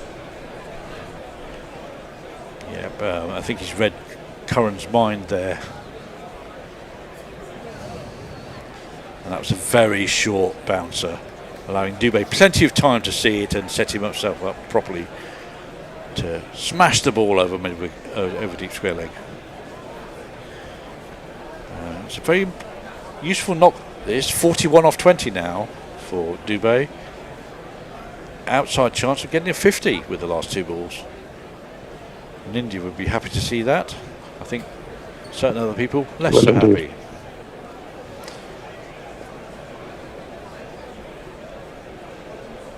Well, at the moment he's showing us having a cross seam ball. I'm not sure if that could be relayed to Dubé. It is wide of off stump. It's driven along the ground to long off. One run in shoes. Yep, probably the right choice. The wide Yorker attempted and executed reasonably successfully. Dubé is kicking himself, and I'm not sure what else he could do with that, though. No, that's the reason the wide Yorker is so successful, because you're only limited to half or even a third of the pitch in those scoring opportunities, really. Right, last ball of potentially of this innings, and that is wide, and Axar is run out. It's all a bit comical because he missed the ball that went through to the keeper. Then there was a bit of conversation about shan't we go on the last ball? Butler looked up, assessed the situation, casually lobbed it back to Curran, who walked to the bowler's end stumps and whipped the bails off with Axar some distance short. And it's coming down quite heavily now. England need 190 to win. Yeah, well, if they get a full 20 overs, I wouldn't be surprised if there is some DLS adjustments here potentially. The shorter game would favour England, I would think. Yes, they have. Yes, they have to score more runs than they would necessarily expect to because of the DLS calculation, but they have more resources in terms of batsmen, and they know what they're chasing as well. Anyway, Leah, what's left on the? Final. I think Dr. Congo has scored, but final chat messages. Where was it? At the bridge says there are wallabies in Scotland on an island owned by the TV presenter Kirsty Young. Yes, but they are not indigenous to Europe. There are also whale sharks and some giant fish tanks in Europe, but they don't belong there really. What else did we have? Yeah, there was a discussion about kangaroos mating with the Scottish haggis, and Extra Fluffo says the last thing Scotland need is boxing haggis, which is probably true. And that is us up to date on the YouTube chat for the end of the first innings. So going quite quickly through the scorecard, Samson and Kishad both fell early. Samson to a catch, a point by Banton. Ishad run out by Harry Brook after an ill-judged run. Then followed a good combination of Abhishek Sharma and Shreyas Iyer to set the basis for the large part of the innings. And then followed off at the end by Shivan Dubé with a 22, 23 ball, 40 odd. So setting a competitive, I think, target on this ground, particularly so if this weather forces England to adjust their tactics, and because England are not necessarily the best at playing a reactive game to weather conditions. Anyway, that will happen in 10, 12 minutes. I should just ask Tony if he's got anything lined up for us. Well, see you guys, I think, next match, because I won't be there in the second Thank you, half. and India. Thank you. Thank you. See you. See you there. See you, Jason. See you, Anando. Jason, I will just restart my computer just in case that was the problem with the Zoom. If Tony has anything lined up. This episode is brought to you by Accenture. When your advertising operations fall out of sync, everything else follows. Spotify and Accenture together to reinvent the rhythm of ad sales, using automation, analytics, and smarter workflows to simplify campaign delivery and access better data across the business. The result? Less time spent on operations, more time connecting brands with the moments and fandoms that matter most. Learn more at accenture.com/Spotify-UK. From the producers of Baby Reindeer comes Alice and Steve, exclusively on Disney+. I wish I was in love. You're my best friend. Anybody'd be lucky to have you. Meet Alice and Steve. We've known each other for over 30 years. When Alice's daughter starts to date Steve, Mum, very annoyed with the fact that things start to unravel. It can't rain. I stayed up for this shit. What? Alice and Steve, a Hulu original series, exclusively on Disney+. 18+ subscription required. T's and C's apply. If you're ready to grow your business, at Barclays we say, let's go. From opening that second store to boosting your production. Let's get growing. Whatever the goal for your business. With our £22 billion lending fund, we're ready to back UK businesses like yours. Search Barclays Business Banking. Barclays, backing your future. Subject to normal lending assessment, status and application. Terms and conditions apply. The bishop and the bear, the bishop and the bear, to the delight of everyone, they're here to share. Jokes and rants and guests and things, who knows what's any fun they'll bring. Affiliated with the Mad Bishop and Bear pub at Paddington Station. The bishop and the bear, a very high priority. Buckets of savoir-faire, the bishop and the bear. That is, we've just come out of what seems like forever. It's not there. In daily T20, the Bears had to forsake taking care of the pub to go and make sure our studio's ticking, which of course you may recall, listen to us a lot, you will know, is above a pub, which is pretty handy. We can smell the brewery, the beer from the brewery comes wafting upstairs from time to time as we walk in the front door of our studio. It makes us feel quite at home. Do you get some free beer? Not yet. No, we actually we have it on a punch list at some point to go and make ourselves known to the landlord. But I look at the group that go in the pub, age-wise, and I look at our average, not necessarily our complete age profile. I'm not sure there's a mix, but there we go. But we will give it a try. Anyway, let's not get too sidetracked. The voice you just heard there was, of course, author, raconteur, general know-it-all about Indian cricket, an Indo Dutta, and happy winner of the World Cup. And goes without saying. Got a satisfied grin on his face, as always. Cheshire Cat. After India's almost inevitable win, I say almost. An Indian Cheshire Cat. An Indian Cheshire. Do they have them in India? Cheshire Cats? There must be. Is there an Indian equivalent of a Cheshire Cat? Well, that would be me at the moment. Well, yeah, it could be. It could be. What would you like to drink? What to drink in Indo? I'd like a gin and tonic, please. You're consistent.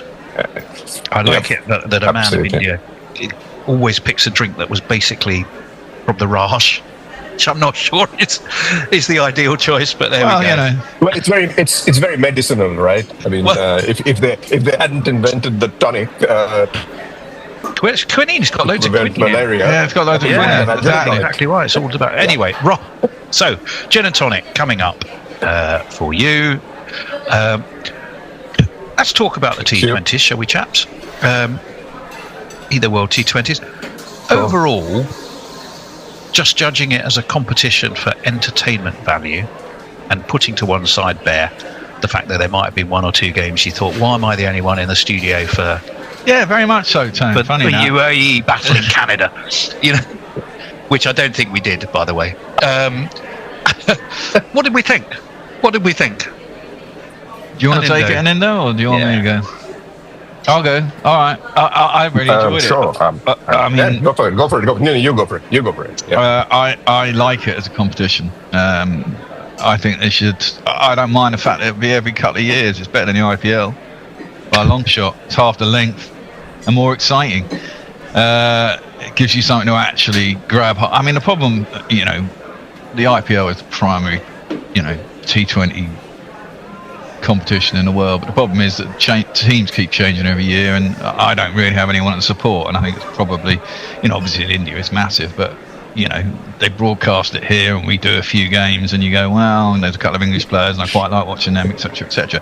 Whereas it's an international competition, right? So you get to support your team, and you watch the other teams, and you have people you like, people you don't like, and it's short and sharp. It's 4 weeks. There's games every day. It's a fun competition. I think it's good. I mean, it's T20, so anyone can win. India were favourites, they won, all well and good. I think any one of the teams in the quarterfinals could have won it. Sorry, not quarterfinals, the semi-finals. But yeah, as a competition, I do enjoy it. I enjoy it much more than the one-day World Cup, which goes on interminably long. Too many games for me. But as an international competition, yeah, I quite enjoy it. I'd go along with that. Anindo, I mean, apart from winning, obviously, which helps. As a showpiece event, how did you enjoy it? I actually liked it more than I thought I would, because honestly, having a World Cup every 2 years is a bit much. And if you go with the number of World Cups that the ICC has, you've got 3 every 4 years, pretty much. And between T20 and ODI, and then if you include the Champions Trophy, you have one every year.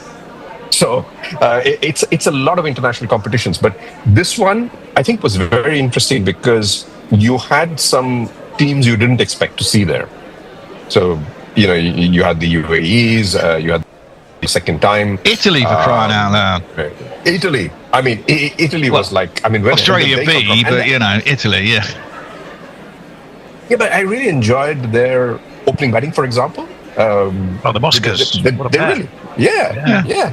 I mean, they were really entertaining. They were much better than I thought they would be. Mm-hmm. On the other hand, there were Nepal for all the pre-tournament hype, because they had been doing well over a period of time, was, I think, a bit of a disappointment other than the match against England. Yeah. So it's a both. But I think you had a few teams which were a class apart, and that was very clear. So those are probably the teams which went to the semi-finals. So I think you take out those 4, and the others were sort of tier 2. That's New Zealand, South Africa, England, India, and yeah. I think you could probably bung West Indies. West Indies to an extent, yeah. West Indies to an extent, yes. Yeah. Is it not? I mean, to a certain extent, I know, Bear, you say this a lot. Is the shorter the format, the more the likelihood for a surprise. Of course. But is that still absolutely true when teams have become so trained, practiced, and skilled in this particular format? I mean, I would have agreed with you up to probably a couple of years ago, but I just have a feeling now that the specialism in it, the ubiquity of it, and therefore the capabilities of the top teams are more of a class apart. I'd say than they had been, I'd literally say just a couple of years ago. I might say more so in the bowling, weirdly. I think in the I mean, look, in batting, clearly you've got better batsmen at better sides, but in a biffing competition, if anyone with a bit of nous and a bit of class gets in, I mean, you look at who's the guy, captain of Zimbabwe? Sikandar Raza. Sikandar Raza. Yeah, exactly. The Mosca brothers, things like that. I mean, they both played. One of them played BBL or something. You know, I mean, at the end of the day, they played to a certain standard, and they clearly got an eye, right? And if they get in, they're good for a 60, 70 and 20, 30, 40 balls. And to beat any big side, I mean, look, Zimbabwe beat Australia. Zimbabwe beat Sri Lanka. I mean, okay, you wouldn't call them you wouldn't put them down. They're not technically an associate nation. No, they're not. But I mean, you look what happened to them when they got... They're a surprise package. Yeah, but when they got through to the Super 8... I mean, India under 19 at the moment would beat Australia in T20 cricket. I'm sorry. Yeah, I mean, the team that showed up for Australia was total shite. I mean, it was fun to watch them be so humiliated, but... I mean, they've got better players than that, you'd think. Their bowling unit was decimated, wasn't it, without the big three? Yeah. I mean, Starks retired. And to your point, you can't do it without the bowlers, right? It's a format where they have become really so important, because otherwise the batters just want to go at it. Yeah. You know, I'm not sure I agree with where actually, Tony. I'm more on your side on this one, because I don't know if you have managed to take a look at the article that I wrote today on the T20 World Cup. I was coming on to do that, but when it comes to shameless self-promotion, you are unparalleled. Absolutely. I mean, who else would do it? I was about to, for you. But you just couldn't wait. I couldn't, because you brought up the topic. So I might as well do the self-promotion now. It's not like I get paid for every read, but it's fine. What I think is interesting and what I wrote there is that I wrote this about India. It's equally true about South Africa and England, for example, to name at least two teams. Not so much New Zealand, I think. That the way T20 has evolved over the last 2 years is so much specialization in positions, and that includes the batting, and to a great extent it is the batting, because it's also become formulaic in terms of how do you score those number of runs and how do you outscore the opposition, and people have arrived at a formula at the moment. And for that, you need those specialists. So at the top, you need two guys who are going at 200 strike rate. In the middle order, you need people who are 1.5 runs a ball. Otherwise, they don't fit in there. The top four, and then you need these all-rounders. Yeah. So that's what I'm saying. The top 3 or 4 in the last 2 years. Yeah, the last 2 years. That's the formula that they've really come with. And I don't think the other teams are consistently able to do that, because maybe they just don't have the talent or the number of people to slot into those positions. That might be. They might know the strategy. I'd agree with that entirely, but consistently that's the case. But my point is, on a one-off day, on a bad day for one team and a very good day for another team, and in a format like a World Cup, you're going to get 1 or 2 games where the minor nation wallops the bigger nation, and that and in that sense, that puts even two major nations. Out, I mean, look at even two major nations. Look at the semi-final, the South Africa New Zealand semi-final. I mean, that was just crazy, right? Yeah. The way that panned out. Yeah, totally. I mean, we all thought South Africa would go through. I thought 177 was a reasonable score, and they knocked it off in 12.5 overs or something. 12.5 overs, yeah. Then Phil Allen gets out in about the third over of the final, and everyone thinks, and then it all just went downhill from there. And equally, the other semi-final, when you guys got 250 on, I was thinking, fuck, we're all out for 90 here, chasing an unrealistic score. Well, we lost by 6 runs in the end. It was quite mad. But I think, result ultimately, it was down obviously to the unbelievable brilliance of Bethel. But you've also got to look at the drop catch by the fucking skipper. You can't look at that, and he's held his hands up since then and gone, yes, I think that lost us the final. What else can you say? And it did play on his mind, and he was very honest. But you've also but also how close to Tony? Sorry. Sorry. No, go for it. No, I was going to say, but you've also got to look at the 8 overs that were bowled by Bumrah and Hardik combined, which was 6 overs for about 70 runs, and went for, I think, 8.9-ish combined between them. And no England batter, the closest any England bowler, got to bowling under 10 was Jacks, who took 2 for 40, I think, which is exactly 10. No one else got close to that level of penetration and control. So yes, if you combine those two things, but there's a lot what might have happened had. Well, yeah, exactly. There's a lot of conditions. Actually, there's the third. No, in terms of how close they were, the scores were, there is actually a third element which I think people forget just looking at the scoreboard, which is that in the 20th over of the England innings, when England had no wickets left except Jofra Archer willing to swing his bat any way it could move, Sky goes and lets Shivam Dube bowl at him. And it comes, everything is in his hitting arc.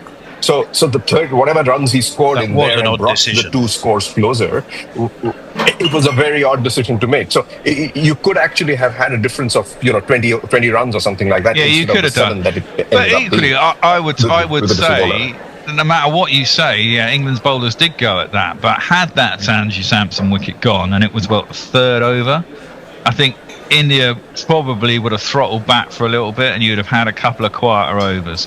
I mean, these are all speculations because what happened, and the result was the result. Sure. But I would say, had that second... It was an unbelievable match anyway. Yeah. It was an unbelievable match anyway. But had that second wicket fallen, I think we would have probably chased maybe 20, 30 runs fewer, because I don't think India would have carried on necessarily in that same vein. I mean... It's all speculation, but I mean, we've seen it happen in a lot of games. You lose 2 wickets, someone else comes in, got to get in. I mean, even a couple of quiet overs there where they went for 4 and over instead of 20 or 15 or whatever. Knocks 20 runs off. It's speculation, but for me, that was probably the thing that lost England the match more than anything, was the drop of Sanju Samson. I mean, he was only on 10 or 12 or whatever 15. he was. He was on 15. Exactly, and he goes on to get 89 or whatever it was, 87. That doesn't really matter what it was. The fact is that he got a shitload more runs at nearly a run rate of 200. Yeah. Well, look, we've been mentioning this article. I know Alinda's been trying to keep quiet about it because he's shy and modest and wouldn't want to self-promote. Matera Massacre T20 bleeds blue. We're going to put it in a link in these notes for this Bishop and Bear. But if you Google Matera Massacre T20 and Indo-Dutta, or any various combination of those words, you'll find it. Now, one of the things I found quite interesting to sort of steer us onto India and ultimately, because the brutality of the batting in both the final and the semi-final was a consistent factor. But you kind of plot, I think your article focuses on 2 things. One, the absolute genius of Bumrah's ability to bowl a slower ball that no one knows is a slower ball, and he's 18 inches closer to the batsman than anyone else is because of his sort of hyperextension of his arm. But you also trace it back to the batting approach and say it was kind of 2 years in the making, starting in round about 2022 in Indo. Tell us a little bit more about both of those. That's right. And that proves I've read it. I think I know. Yeah, thank you for that. Someone has. Someone at least has. So the article is published in a website and magazine called Indian Link, published out of Sydney, actually. Is this Australians just being so keen for some decent cricket they have to read about India? It's the Indians in Australia being so keen for cricket. Got it. Okay. India and Australia. No, what I really say there is, you go back to before 2022, and I think Indians, but also everyone else who were watching T20 at that point in time were flabbergasted with the fact that the IPL was so successful, and everyone in the world came to play the IPL, but India could not put a T20 team together which actually went and won consistently. Right, so you had Virat Kohli, you had Rohit Sharma, you had all of them, and they still couldn't win. So they were not getting trophies. So in 2022 at the World Cup, they did something interesting. So Dravid was the coach, Rohit Sharma was the captain, and they realized that England, for example, had shifted to the strategy that we were talking about, where you had specialists in certain positions, and you were scoring at a very high rate, and that became the base for winning T20 matches. So Rohit Sharma, and I know this for a fact, essentially told the team that, look, that's what we're going to do no matter how difficult it is.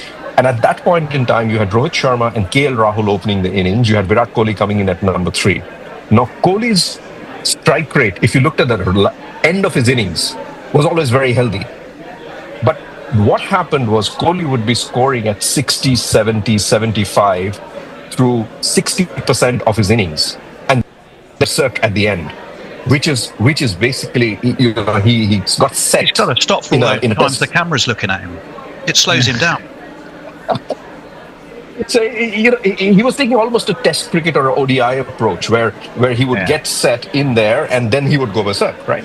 And Rohit Sharma said we have to turn that around because we can't afford to waste deliveries in T20. So we go from ball 1, and KL Rahul was the same.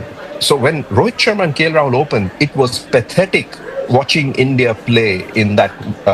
First, they did it at the Asia Cup and then at the World Cup. And at the World Cup, there were overs where they had 2 overs to 2.5 overs, which were maidens when they started. Just because Rohit Sharma could not get strike and KL Rahul couldn't hit. And then Virat Kohli came in and did the same. And then Rohit Sharma just went berserk for whenever he got the strike and then he got out. Okay, so that's when it really started, and then they had a real the talk in the dressing room where they said, look, this isn't working, and Virat and KL Rahul are not following the script, and they were like really unable to do that. So they went, lost his place. Virat went and redid his game, and he came back, and then by the time they came to the 2024 World Cup, Virat was playing the same way that the team wanted. And then with Sky and Hardik and all of these guys coming into that team, they slowly started building it up in the way that England had done. Is there a bit of a Joe Root analogy there? I mean, I suppose Joe Root doesn't play international T20, but he sort of moderated his game or tweaked his game to be more in tune with the team. He did. Yes, absolutely. I think Root did a great job with that. So that's exactly what they did. And by the time 2024 World Cup came through, they were really playing that. I think they were lucky to in the end win the 2024 World Cup. Lucky, or they played well, but in the end they got a bit lucky, I think, in the final.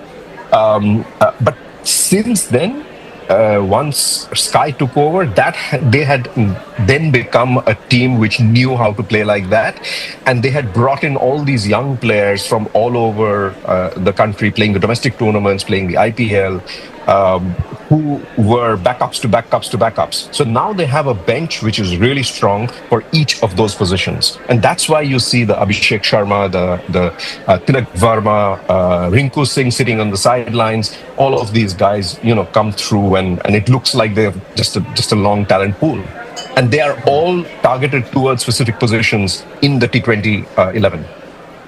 Exactly. I mean, they're all just go out and swing merchants. Clearly they've got talent, and that probably is the way to go. I mean, it can spectacularly explode every once in a while, as it did against absolutely South Africa, wasn't it? Yeah. And actually, against the USA in the first game, they were in a great deal of trouble, weren't they? They were 88 for 7. But the same thing happened against the USA in the previous World Cup. They did exactly the same thing. Exactly. Well, it's interesting because I mean, you can look at Gautam Gambhir, a man who always looks like he's sucking a lemon because he looks like the world's most miserable man, and Brendan McCullum, the opposite, who looks so ridiculously chilled, and yet a lot of the elements of what you're describing are quite similar in terms of Yes. The way they think the game should be played. Strategy.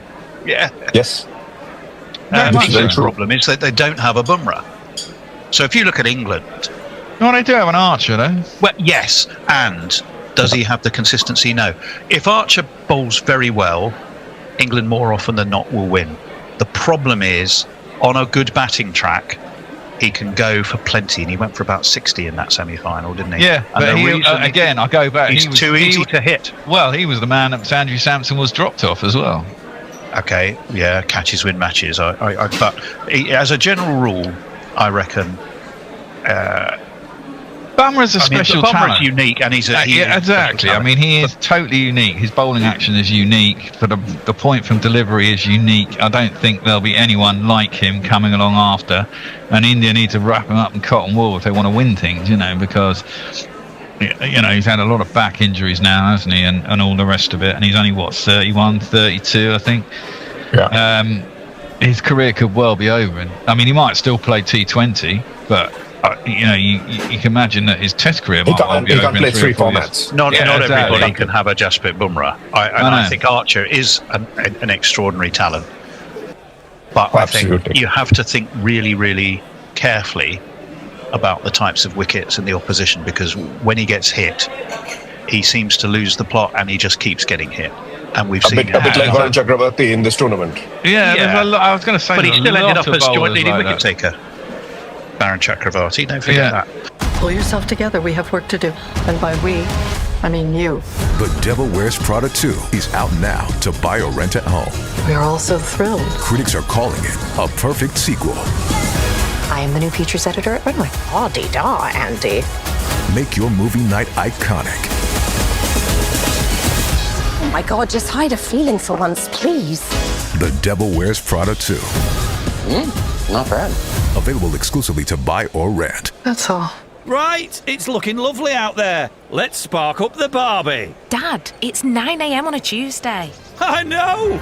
Now that's big summer energy, as are the incredible prices at Asda, with any 3 for £12 on over 100 meat and fish favourites, including 4 red Thai salmon smash and 4 chorizo and British chicken kebabs. That's Asda price. Selected stores online, subject to availability. Kebabs 320 grams, salmon burgers 340 grams. Excludes Asda Express and small stores. See asda.com/small. So I've got another question for Nindo, actually, apropos of the going back to 2022, the degree of improvement. Well, it's partly the impact of the IPL, but quite a specific one.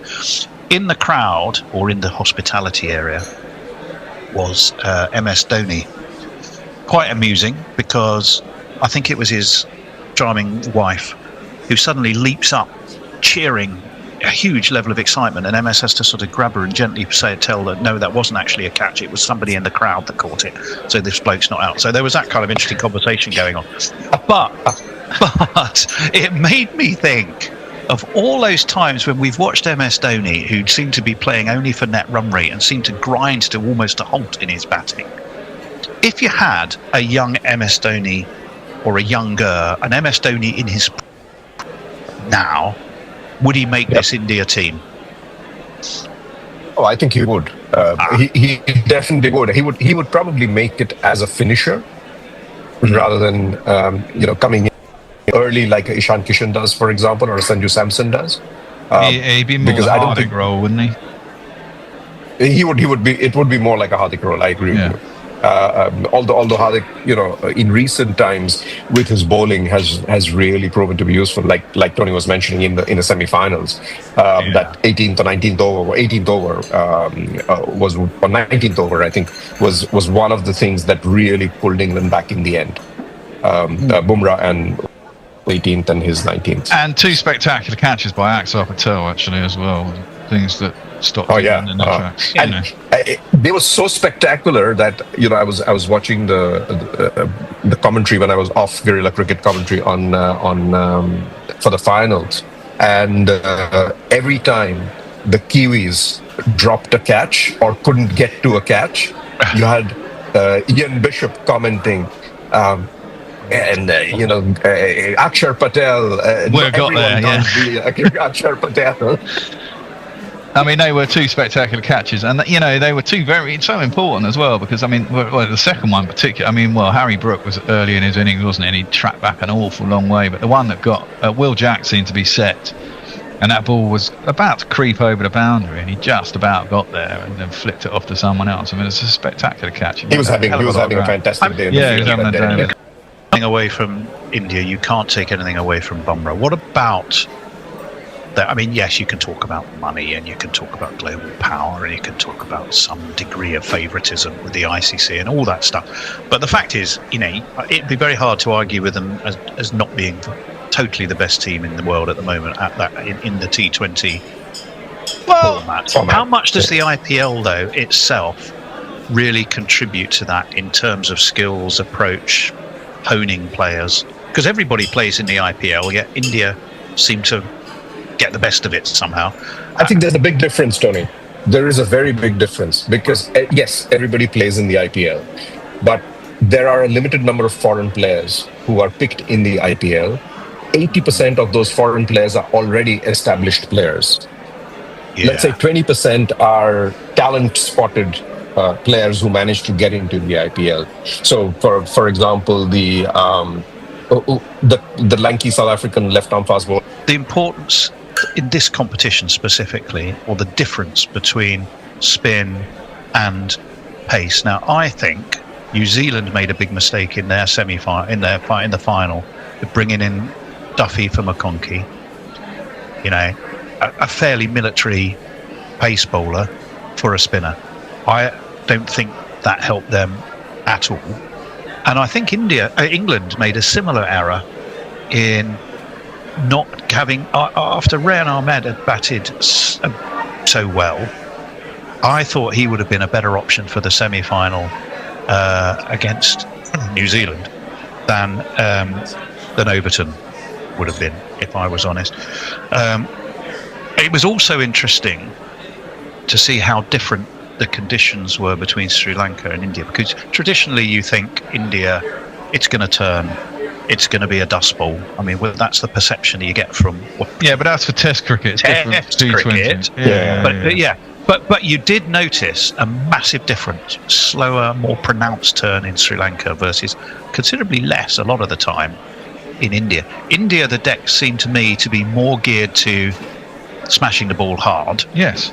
Sri Lanka, the deck seemed to be more conducive to making it hard for the batsmen and giving the bowlers, particularly the slower bowlers, a fighting chance. And I was sort of interested in your chap's perspective on that. Did together it make quite an interesting match or balance between the two skills? I actually had, once I wrote the article today, I had a couple of people come back to me on WhatsApp commenting on something which I hadn't spoken about, but what you're referring to, which is the difference in conditions in the same World Cup between two kinds of venues, which there was this time. Even, really pronounced. Yeah, between India and Sri Lanka. But first, I think blaming the ICC for that, as these people were doing, is stupid, because when you have two countries who are together, organizing a tournament, you are going to have two sets of conditions. It's just not possible, especially when there's India and Sri Lanka. And the reason why I say that is Sri Lankan wickets, I don't think the groundsmen are geared towards specifically making T20 wickets. They make us, from everything I have seen in Sri Lanka, I haven't seen pitches which don't turn. So you've got some which turn far more than others, but they all turn. That's just the nature of the pitches, and I think the groundsmen are used to doing that. In India, because of exactly the same reasons, because of the IPL, because of the amount of T20 that's played, I think we have a hell of a lot of groundsmen who are totally used to creating batting tracks geared for T20. And I think they made sure this time that across all the centers where they played, and they did play at the major centers this time rather than, going into the little tiny places where they, I hate to watch international matches being played in places which are not geared to from a pitch perspective to support them. So this time they had the major centers. They had the curators make pitches which are very consistent and suited to T20 wicket as they do in IPL. So that's why I think you had the difference in the two. So you had the two groups in playing in different countries, and so you had one group which was England's group, which was playing in a lot of spinning tracks, and then you had India's group, India, South Africa, etc., which was playing in tracks which didn't really spin that much. So it's very interesting because then, if tracks don't spin, you end up doing what Bumrah did, right? You bowl, something I alluded to in that article. Again, I'm sorry to mention it, but Bumrah generally bowls 20% of his deliveries slower ball in his career, in T20 career. That's what he's at. In the World Cup final, he bowled 83% of his deliveries slower balls. Exactly. And pace off is the way to go. It was the only way, because the pitch didn't take spin, in which you could stop the batsman from getting the full force with their hitting arc. So I think teams adapted differently in the two places, is what I'm saying. No, I'd agree entirely with that. I think, and because of the IPL, precisely that. I think the IPL is geared towards big hits all the time, isn't it? And that's what they wanted to see. And so the track's very true and flat for the IPL, and that's what they created for the World Cup, and it was more exciting. I mean, it's a different type of cricket, isn't it, when you play on a spinning track in Sri Lanka. I did say that it would suit England to play the semi and the final possibly in Sri Lanka. As it turned out, we were nearly able to chase down 250, so I was kind of a little bit wrong about that. I mean, there is runs. Yeah, like I said, my point of view on that is a bit. We were never quite going to get there. It was a one-off, fantastic, believable knock by Bethel, but I felt it was always going to be in adversity. It was a bit Bush and Sundance. Well, of course it was. Face the Mexican bandits. Well, if you're chasing 250, heroic well, failure, but you're chasing 250. You don't have any choice. That's why I thought we'd be all out for 90. Just skewing it up in the air. But the fact was, the pitch was so goddamn flat that actually it was possible to chase it down because the pitch was so flat. And your point about exactly pace off, Bumrah bowled pace off, but it's difference between a spinner bowling slow and a fast bowler taking pace off, because if a fast bowler bowls at 90 miles an hour and then bowls you balls at 75 miles an hour without changing his action, the expectation is different from if a spin bowler bowls at 55 and then bowls at 49. It's a slight difference in the air, and it's less adjustment required for the batsman than taking it off of someone like Bumrah, who's very skilled at disguising his slower balls, right? So it's not necessarily the fact between pace and spin, it's the difference between who can actively bowl a ball that looks very similar to a fast ball that is actually 15 miles an hour slower, and that's going to do the batsman no end, because you don't have much time to react at that pace, whereas you do against a spinner. So I wouldn't take that entirely. If the pitches aren't spinning, I think you're just as well having pace bowlers who are good at taking pace off as having, there's no point in having a spinner on a track that doesn't spin. Look, as you said, Varun Chakravarti got smashed for about 60 in the last two games per game. So he's going at 15 and over, and he's supposedly the best, T20 spinner in the world, and he was getting absolutely fucking marmalised. I've mentioned this earlier when we've been on commentary together before the World Cup, that I'm amazed that people don't hit Varun Chakravarti more. Well, he doesn't seem to spin it anyway. His stock ball is the bloody googly. So if you don't understand that and you treat him as a leg spinner or a mystery spinner, of course you're not going to be able to play him. But he also tends to bowl it really flat and into the pitch, and doesn't really turn either way either. So I mean, exactly that. I don't understand it too. There's a lot of spinners in the IPL who just bowl flat fucking deliveries that don't turn, and you think, well, it's actually still took 14 wickets at 20. Did Chakravarti? Yeah, he did, but you kind of think, well, that's a length ball at 60 miles an hour. Why isn't he going into the stands every fucking time? Most of those wickets was earlier against the weaker teams, I think. Yeah. How much of a mistake or not was it by Mitchell Santner? When Mitchell Santner won the toss in that final and said we're going to have a bowl, I had shades already in my mind of Joss Buttler in the World Cup against South Africa. I thought, mate, I'm really not sure that's the right decision. It's going to be an absolute road to bat on. You've got the I think the scoreboard pressure is going to be the thing you desperately need, and you're not going to get it by putting the opposition in. You're going to give them the opportunity to create that. Now, I don't claim to be a genius, but I just felt he'd done the wrong thing, and I proved to be right on that. And you certainly don't. You're absolutely right, because you certainly don't do that when you're faced with a team whose basic aim every time they go out to bat is to score 250. I mean, you don't give them the chance to bat first. I mean, it's just crazy. You're not going to be able to chase it unless they have a really bad day. Yeah, true. I guess they've seen that they just done what they've done to South Africa and thought, well, we can chase anything, can't we? Yeah. And they thought, I mean, this is it. I said at Finn Allen, that innings in the semi-final was absolutely fantastic. But for what I've seen of Finn Allen, he does that once in a blue fucking moon. I know you said that. You actually called that out. No, I did, yeah, man. Most of the time, he hits and then gets out, you know. And he didn't get out in the semi-final and scored 130 odd balls. But I don't think he'd done much for the rest of the tournament, had he, apart from that innings in the semi-final. He got out pretty cheap in the rest of the tournament. I don't know what his average was throughout the tournament, but I don't think he scored many big innings apart from that one in the semi-final. So, you know, it's a tough decision. I always think, when you get to the sharp end of a tournament, it's never a bad idea to get runs on the board. But equally, you know, you go out there, try power play, lose 3 wickets. 160, 170 wouldn't have been enough against India either, would it? So you'd have thought, I mean, you could have tried to put pressure on them, but it was a flat track. I mean, it really was a flat track.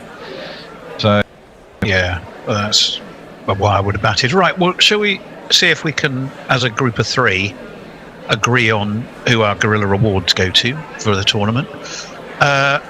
Player of the tournament overall.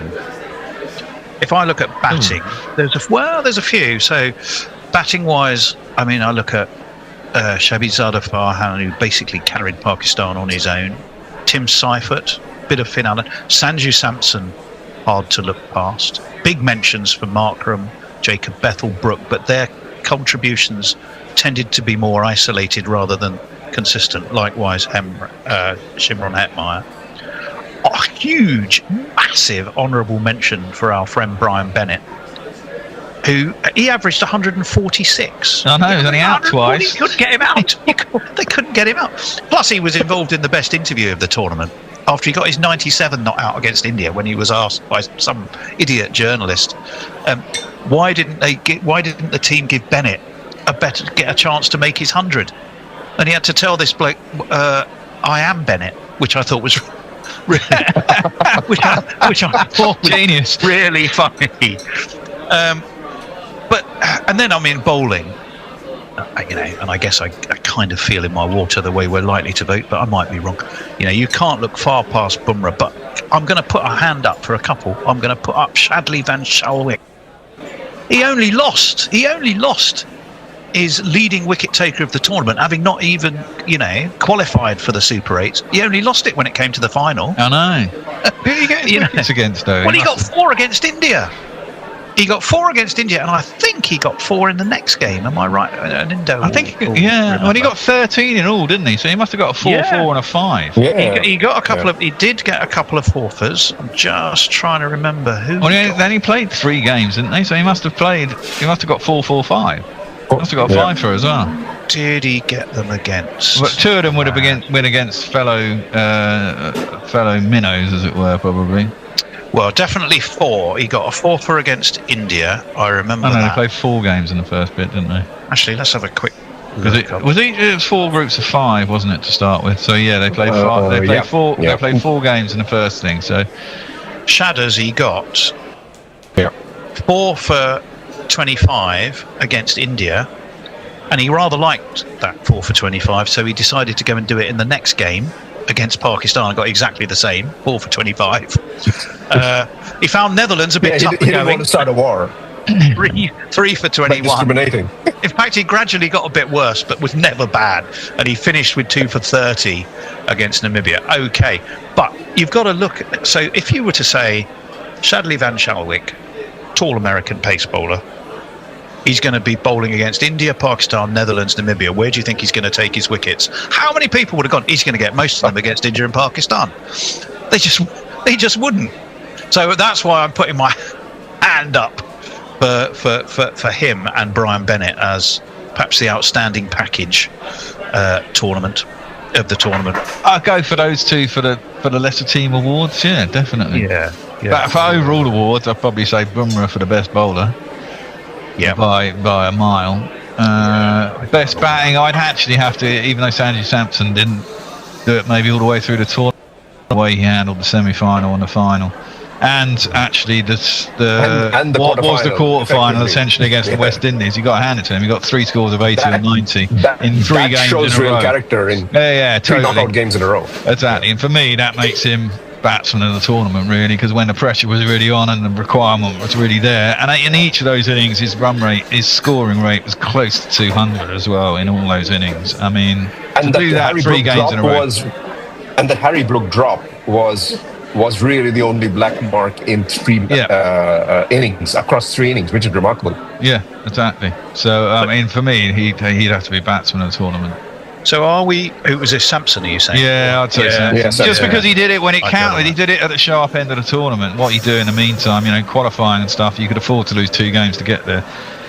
India lost 1. England only lost 1. No, England. Yeah, we only lost 1, didn't we? We lost that game to the West Indies before we lost to India in the semi. But I mean, to do it when I thought really England went matters. in unbeaten. No, we went unbeaten in Super 8s.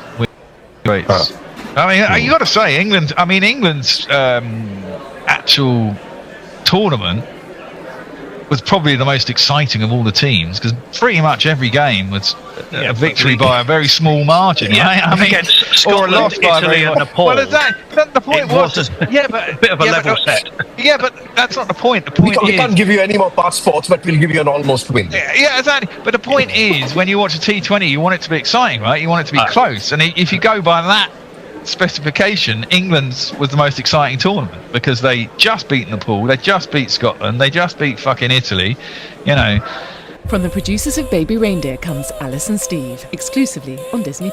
I wish I was in love. You're my best friend. Anybody'd be lucky to have you. Meet Alice and Steve. We've known each other for over 30 years. When Alice's daughter starts to date Steve, Mum, I want to keep seeing him. Things start to unravel. Your mum just tried to shoot me. What?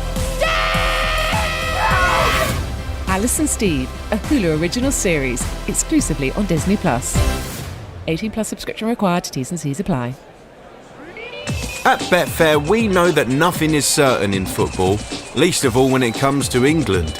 Maybe it really is coming home this summer. Maybe it isn't. Maybe we can squeeze 3 number 10s into our lineup. Maybe we've only got 1 10 and he plays up front. Maybe 48 teams is just too many. Maybe some of them aren't as bad as you think. Everyone's got an opinion. Back yours at Betfair. 18+ gambleware.org. They slaughtered. Well, that takes us back in a circle. But it doesn't mean obviously we're not the best team, and we probably didn't have the best contributions. So the fact that we were so close against teams that we should probably have beaten easily, but when you look at it as entertainment in inverted commas, they were some of the most entertaining games of the tournament. What made it entertaining was how well the lesser expected sides, by and large, not entirely because there were some disappointments, performed. And that obviously contributed. So I think we're saying bowler of the tournament, Jasprit, B, but honourable mention because he was excellent. Mujrabani as well, bowled beautifully, by the way, most of the tournament through. Batter of the tournament, Sanju Samson.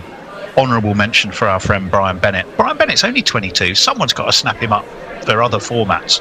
Surely he's carved himself. I thought he was in his 30s. I thought he was the one who stopped. No, Brian Bennett's only 22. I think Creamer, wasn't it? Yeah, he's only 22. So I mean, he's got to have.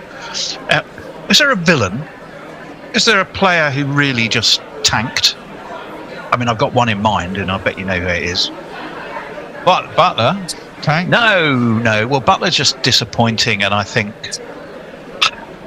I just think he just the Father Time has just caught up with him a little bit, and he's just not the player he was, and I think he may decide that for himself. I think so. I definitely think. There were two Indian players. There was Abhishek Sharma, other than the final. Came good in the end, though. Came good in the end. Yeah, just one match where you go in as the number one player in the world, having had a fantastic 1.5 year run, and then you really lose your form right at the start of the World Cup. The other was, I think, Surya Kumar Yadav, and the fact that India won the tournament sort of hides the fact that through the World Cup he underperformed. I think you're looking through the wrong lenses here for this discussion. It's very hard to say if your team wins ultimately. I mean, yeah, you can have teams that win a final. Someone gets a medal and they basically didn't bowl, and they still get the medal. Where I was going, to me, I hate to say it for the lad, hard to look past poor old Tashinga Musakiwa. And I guess it was all based on one terrible day out. Well, he didn't he get next to no runs in the next game and drop another important catch. But that game against West Indies, dropping Hetmeyer, who went on to make 85, 87 off 7 and 70, went on to make 85, was bad enough. Then almost inevitably being bowled by Gudakesh Moti's arm ball off his very first ball. Just felt like, if you could imagine the worst ever day out for anybody in a game of T20 cricket, he managed to have it. I mean, I'm sure he's a lovely lad, but that just seemed to me to be the awful day out for him. Very true. In the field, after he dropped that first catch, if he had known what was going to happen, I think he would have given his match fees to one of the reserves and asked them to field in his place for the rest of the match. I'd have tweaked an imaginary hamstring and limped off. Rather than go on. To his credit, he didn't.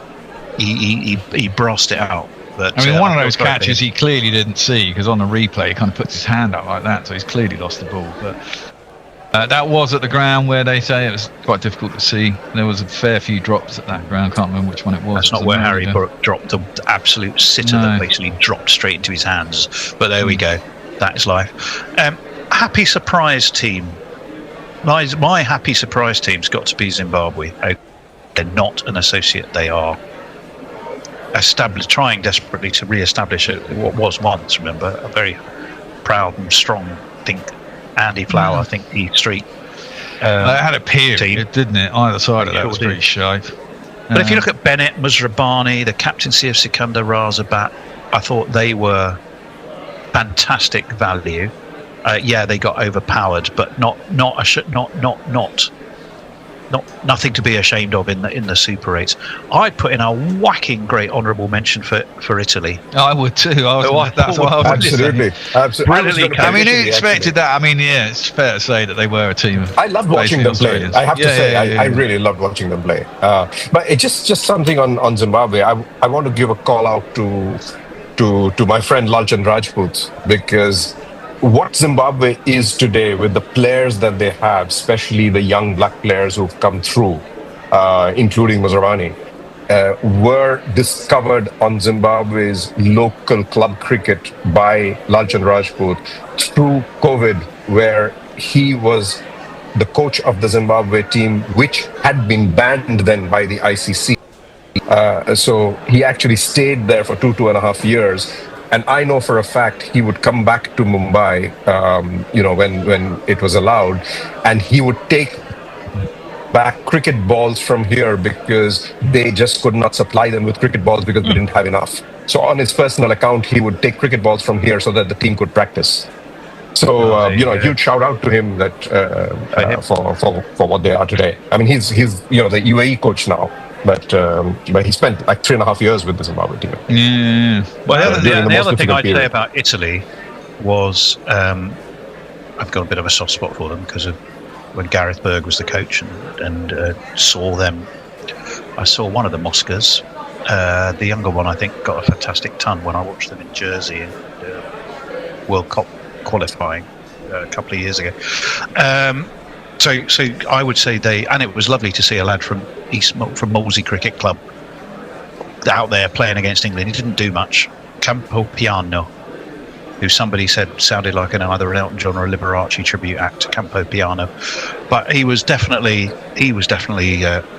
good to see if he didn't perform particularly well. So Zimbabwe, are we agreeing though that Zimbabwe ultimately, between them and Italy, the happy surprise team? Who are we going to pick, Zimbabwe or Italy? I'd go Italy. Yeah. You're going for Italy, okay? Fair enough. Nindo? Italy. Going? Yeah, okay, fair enough. I don't mind being outvoted. And finally, the wooden spoon team. You could look at Namibia, you could look at Oman, and look at Canada, but can you look past Australia? Pakistan. Australia, yes. Yeah. Fuck Australia. Always. It was very joyous. The game against Sri Lanka was fucking hilarious. I mean, they got off to an absolute rollicking start in Sri Lanka. I mean, I watched that on the telly, and the crowd were riotous. I mean, they were so quiet at the start. Marsh and Head got them off to an absolute blazing start. I think they were 104 or 108 after 8.2 overs when the first wickets fell. Right. And then they just absolutely fucking threw everything away, and they were all out for 177. And then Nasanka scored a fantastic 100 and basically put them out. And it was like, wow. I think they're a team in transition. We Very much probably rest comfortable that they'll come again. I think they're going to get battered in the Ashes next summer. Oh, God. Well, you heard that here first, folks. Well, I mean, if Hazelwood doesn't make it and Stark doesn't make it, that could be the prophecy of all time, or it could be the equivalent of Tony Gregg talking about the West Indians. Well, no, I mean, Smith will be, 38 and a half then, nearly 39. Will he have any eyes left? I don't know. Head will be a problem, but he didn't do very well in England last time. The opening partnership, they don't really have one. You know, I mean, they got fucking problems everywhere. England have to a degree. You're moving ahead to the Ashes. Well, we can't wait for that. Okay, so last orders, folks. I have to say it's time for last orders. I've got to go and paint the bathroom. Bear's got to leave the bar and paint the bathroom. What colour are you painting it? White. That fantastic sense of imagination and artistic flair there. Well, it's got black tiles, white walls, plus if you do white you're walls not doing and red ceiling. No. You're not. The thing is, if you paint everything white, you don't have to worry about edging shit and making straight lines on the corners and on the walls where they meet the ceiling. Okay, two final things then before we send our happy patrons home. One in passing, Brett Randall, what had to happen at some point. That's some achievement, isn't it? Brilliant. 5 in 5 and 6 in 8. Oh, that thing that came up in a first-class game. Where was that? New Zealand, wasn't it? It was for Central Stags against Northern Districts in their first-class tournament, which is the Plunkett Shield. Been done in T20s, as we know, Bear, because we had the lad on the show who did it, because it was done by Curtis Campher. It had been done initially by a Zimbabwean women all-rounder called Kellis Ndlovu, who took 5 in 5 in a domestic under-19 T20 in 2024. But Brett Randall has been the first person to do it in first-class cricket. Worth checking out if you get to see the film of it. Yeah. Very low-key commentary for such an achievement. Not surprisingly, it was a big win for Central Stag. So well done, Brett. And then the other thing I just thought would try and cover super quickly is semi-finals. Was that good enough? Should England consider splitting the red ball and white ball role? I know Michael Atherton is very much in favour of that. He's a huge advocate of bringing back Andy Flower and leaving Brendan McCullum to concentrate on the white ball team. What do we think? A good idea, or leave things as they are? I would be tempted to leave things as they are. I don't know what would happen. If you brought back Andy Flower now to that test team, I don't know what would happen. I just think he would dismantle it completely and we'd be back to square one. We'd end up with fucking Sibley opening a batting again, and I can't stand that idea of that. I think he's moved on more than that. So I don't agree, but we can maybe make that another discussion. And Indo, not something you have to worry about directly, but what would you do? I don't think we should be throwing the baby out with the bathwater. As I've mentioned before somewhere a few months ago, I think after the Ashes, I don't think the problem with England's red ball team is Brendan McCullum's strategy or approach, which I think has been refreshingly different from what's happened before. And I think he's doing the right thing with Bazball or whatever you call it. I think the problem is in the execution because his ego gets in the way of changing things when they don't go right. And there is a limit to which you can continue to put faith in people for roles that you originally envisaged. I think you need to be a bit more nimble in how you execute a strategy. And I think that's where England is failing there in executing that strategy. It's not necessarily in the strategy itself. So changing to Andy Flower at this stage, I agree with Bear that if he's going to make a complete change in approach and change the team and get people in who might be from county cricket but may not necessarily take England forward, is that the right way to do it? I don't know. But is Brendan McCullum? Should Brendan McCullum be given two roles, the white ball and red ball? I don't think he should. So I don't know what the solution is to this. I think we have the same problem in India. You do not want Gautam Gambhir managing the test team. You want him managing the white ball team. So with Brendan McCullum, where do we think he brings more value? Because he's just taken over the white ball team, right? So, yes. So whatever England is doing right now is not really Brendan McCullum. It is what England's been doing for the last 2 years. To an extent, but he basically promoted Harry Brook to captaincy, and I guess Harry Brook's had a chat with him. I mean, think how successful Will Jacks was. Changes in personnel in certain players. Team have getting rid of Livingston, for example, was a fucking disaster, and I mean, it's been good for the side. I mean, they certainly improved during that World Cup, and they look a pretty settled side. I think part of the problem with the Test team, actually, if I'm really honest, is the fact that we've had to basically overhaul the entire bowling unit in the last 2 years. Losing Broad and Anderson within 2 years of each other has caused what Australia are going through now. Well, exactly, but I mean, that's so is India, right? I mean, to a degree. To a degree.